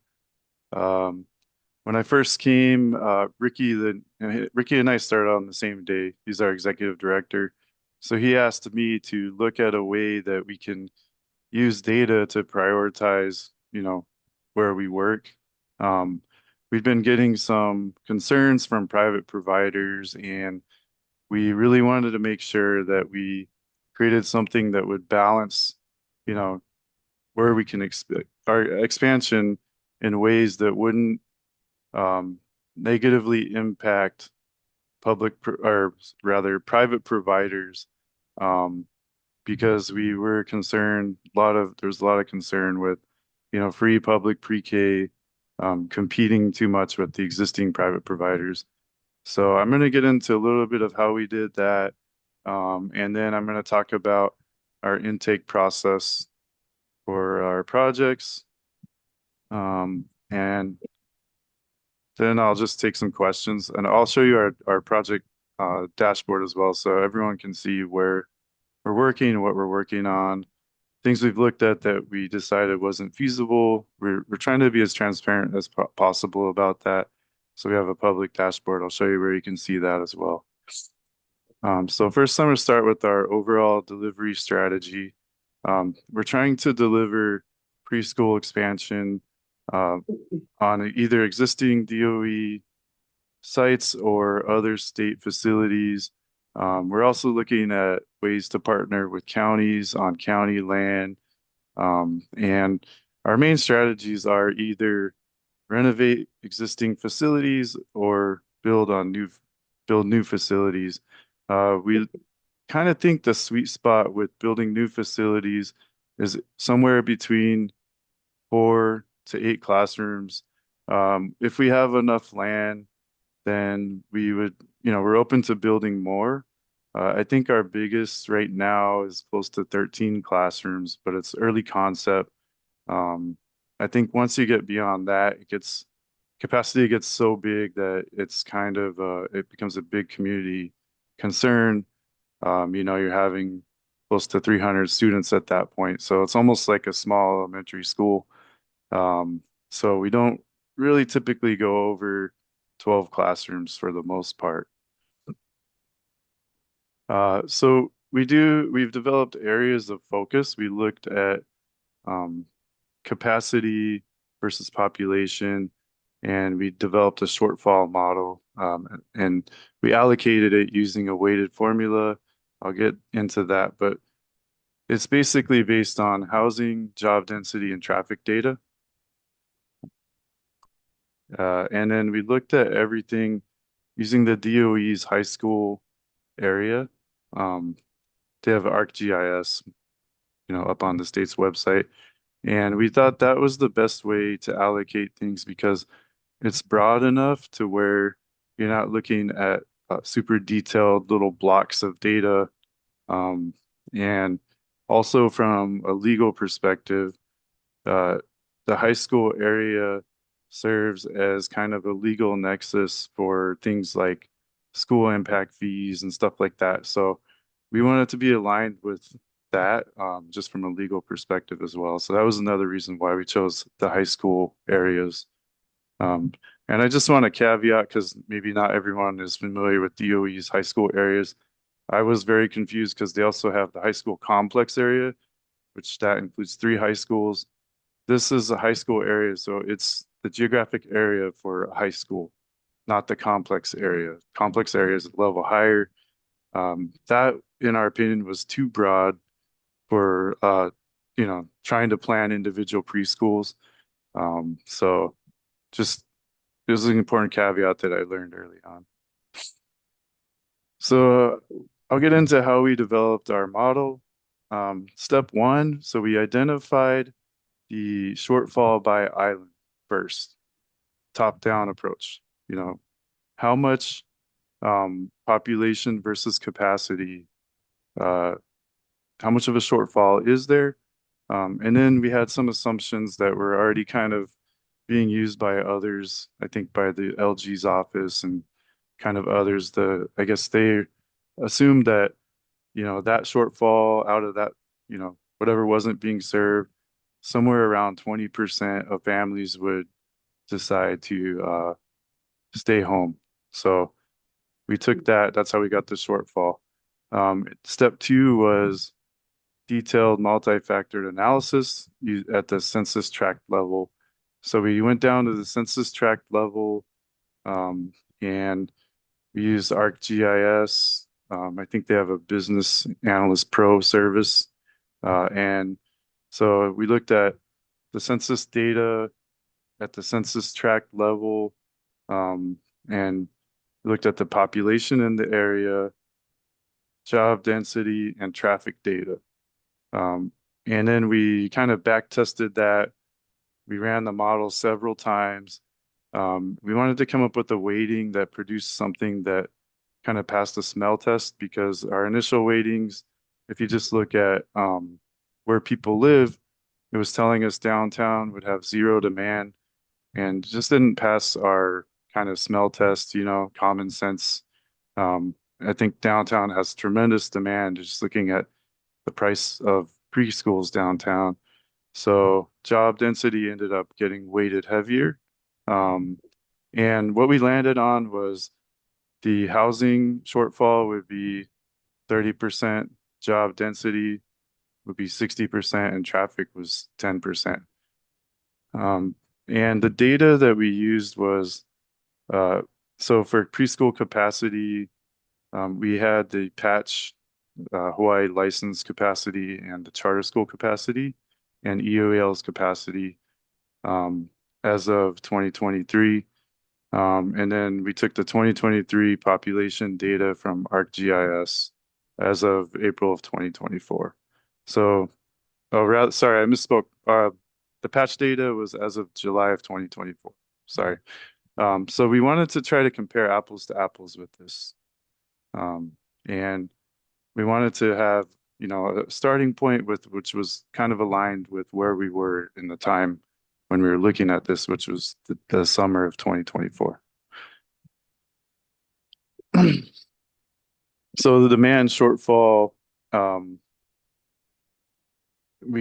once we looked at it at the census tract level, we reallocated that up to the island level, so we could go back to the top down look at everything. And what we saw was the preschool capacity at the time was 19,000. The 3 and 4-year-old population at the time was 34,000. So once you adjust for the 20% home care of 7,000, that gave us a total shortfall of 8,633. And it was broken down by island. Oahu had the biggest just because it's got the most population. That was very close to what we were already tracking at the LG's office, which was 8,100. So we did some kind of reallocations just to align it with that. And I'll show that on the next slide.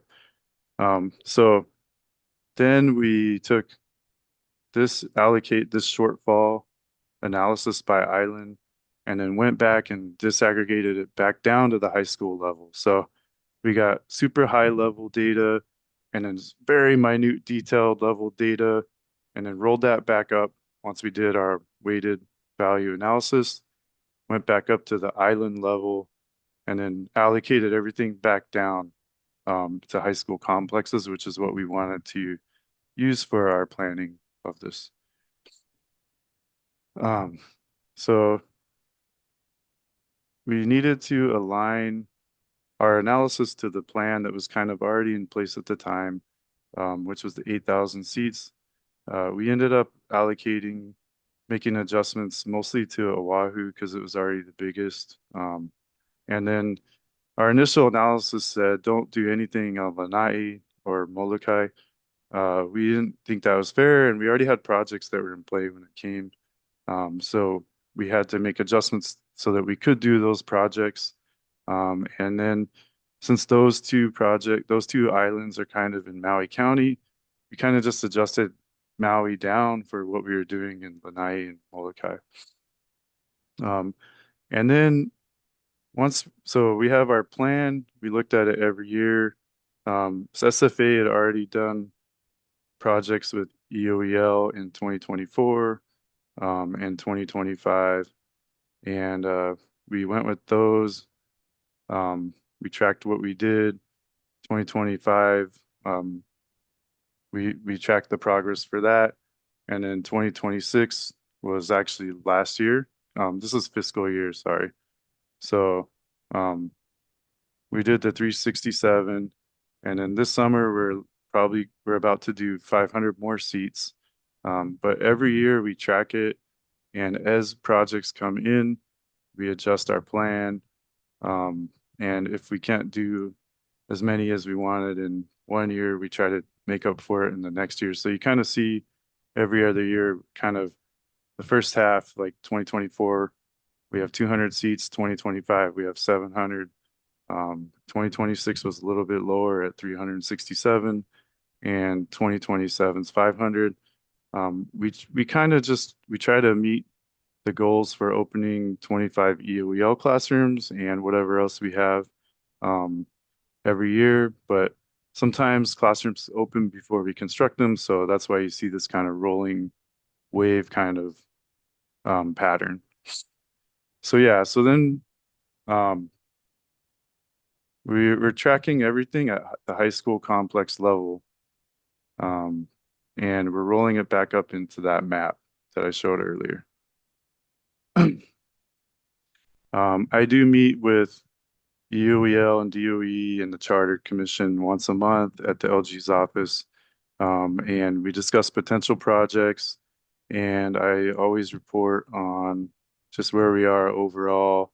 So this is kind of an example of what I include in the slides every month. I look at the original plan, what's completed at the end of last fiscal year, and then what's going to projected to be complete in the current fiscal year, and then the overall remaining beyond. The out years, 2028, 2029, and 2030, I usually just only include 3-year look ahead. Those numbers are always moving. And as it goes further out, it gets less certain.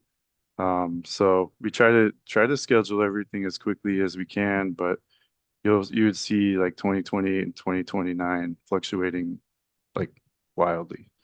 And at the beginning of every fiscal year, I kind of audit everything, try to clean it up for what we could actually do based on our funding. Um, this this fiscal year, we have an additional 20 million. So right now we have about $40 million worth of funding to build new preschools and renovate existing classrooms. So I'm readjusting that plan for that $40 million. So intake process for new projects, it's very simple, and we essentially follow the same process for every stakeholder with EOEL and the charter commission. I have a form for renovations where they submit proposals. Any new builds, they can propose that to me anytime at those monthly meetings or before by email. We'll take that request. We'll look at the proposal. We'll look at where it is. We'll go out to the site and do feasibility and site analysis.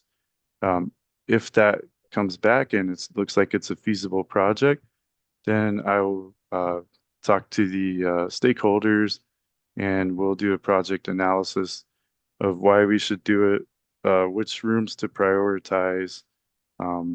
Sometimes issues come up with where can we build, or, does it conflict with other projects on the stakeholders' land?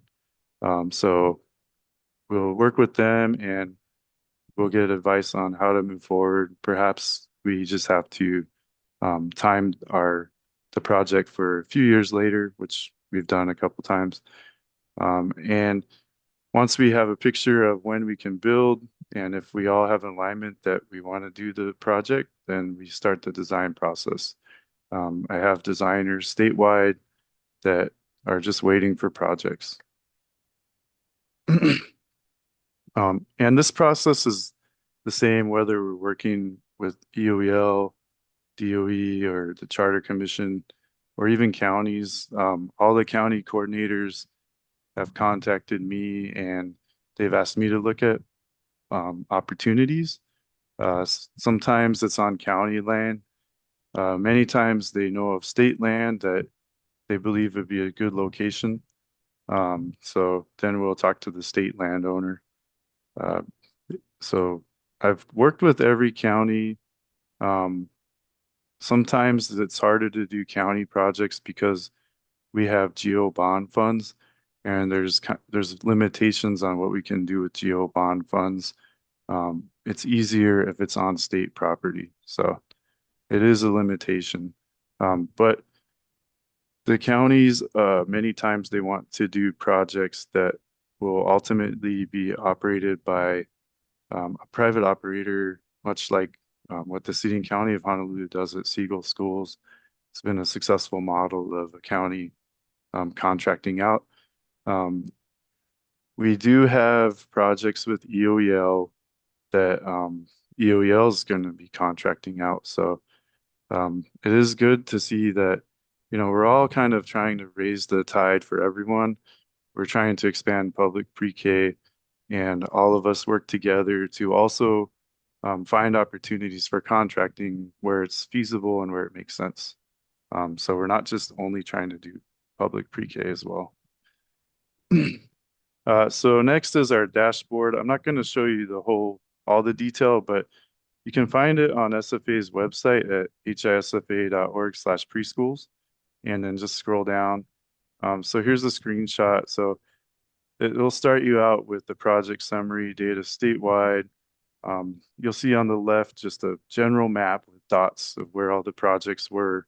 And then we have them color-coded by status. So if it's been approved, it's gone through that whole process and we're moving forward into design and construction, then it'll be green. If it wasn't approved, it'll be blue. If it's on hold, it's going to be yellow. If we've received a request and it's pending, it's going to be black. And then sometimes, with state agencies, it's not uncommon where everyone wants to go forward, but then later on, after you've already started designing, certain stakeholders will want to withdraw for some reason.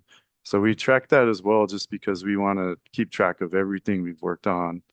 But it's not a bad thing. It's just sometimes things don't align at the last moment. So we use the same color coding scheme for the next page on the dashboard, which is for the State House. We created this tracker by State House district because the legislature is because they fund us and they've been very good about giving us funds for this pre-K expansion program. So we want to give them a portal where they can see the status of projects in their district. Also, because our funding is lump sum, it gives us flexibility to deploy the funding anywhere, in any district, as long as the projects are feasible. So in order to give the House representatives and the Senate a little bit more comfort with giving us the lump sum funding, we felt it was better to be transparent about not only where we did build, but where we didn't build. And that's why we were super transparent on this, because we want to show them that we're actually using the money responsibly. So same thing for the state Senate. The good thing about these two that I found interesting is that the representative can click on the map on their district number and it'll zoom in, or they can click on their name as well. So that's my presentation. Are there any questions or any thoughts? I think at the governance subcommittee, one of the recommendations was for us to canvass existing providers in the area. So we're going to take that recommendation for the new build projects and just inform them of the upcoming project, and kind of educate them on our approach, so that they know that we're trying to be very thoughtful about the way we deploy these so that it won't be a big threat to the existing providers. Thank you so much, Doug. We have about 4 minutes left. So are there questions or comments from the board?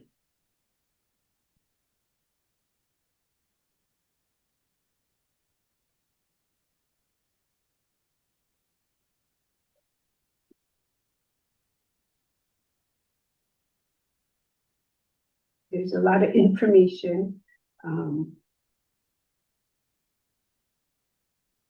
Might need time to digest it.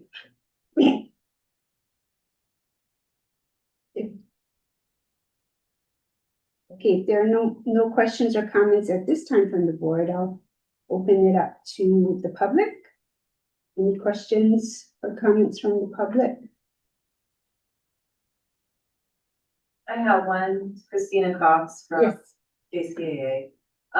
Doug, what's your confidence that as you open these new classrooms, that that there are resources for adequate staffing? Does that fall to you, or do you work in coordination with EOEL? Because you just don't want buildings built that are left unoccupied. So each stakeholder, it's not just EOEL, but when we work on DOE campuses with EOEL operating, or if it's another state project with EOEL contracting it out, they have been really great about staffing the projects, and they've been super creative about finding ways to find teachers. I'm not aware of any of the projects that didn't open due to staffing. Um, and sometimes if their staffing is a little bit slow, I think there's been cases where they would phase it because there was enough resources to at least get one teacher so to open.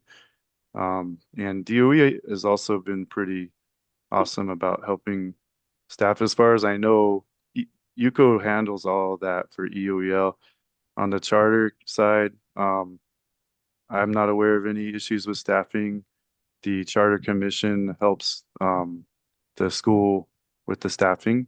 As far as I know, I don't get into the details. And then when we do work with counties and everything, we ask them for a plan for how they're going to find staff. And typically what they try to do is find a private operator, and they vet that person through their process of selection and I believe staffing is probably a big factor in how they would do that. So of the percentage you're proposing over the next couple of years, is the majority with DOE or EOEL or with the city county? For now, it's with majorities with DOE, EOEL.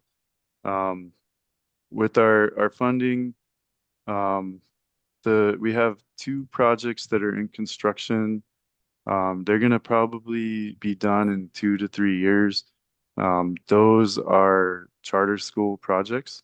But the renovations, we're doing close to 400 to 500 every year. So that's been our biggest way of expanding is through what UCO's been doing with us and DOE's been doing with us. So that's been our main way of expanding. Okay, thank you. Thank you very much, Doug.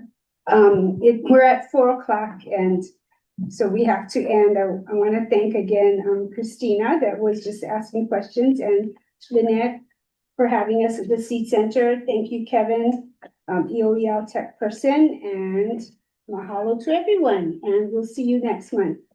Okay, mahalo.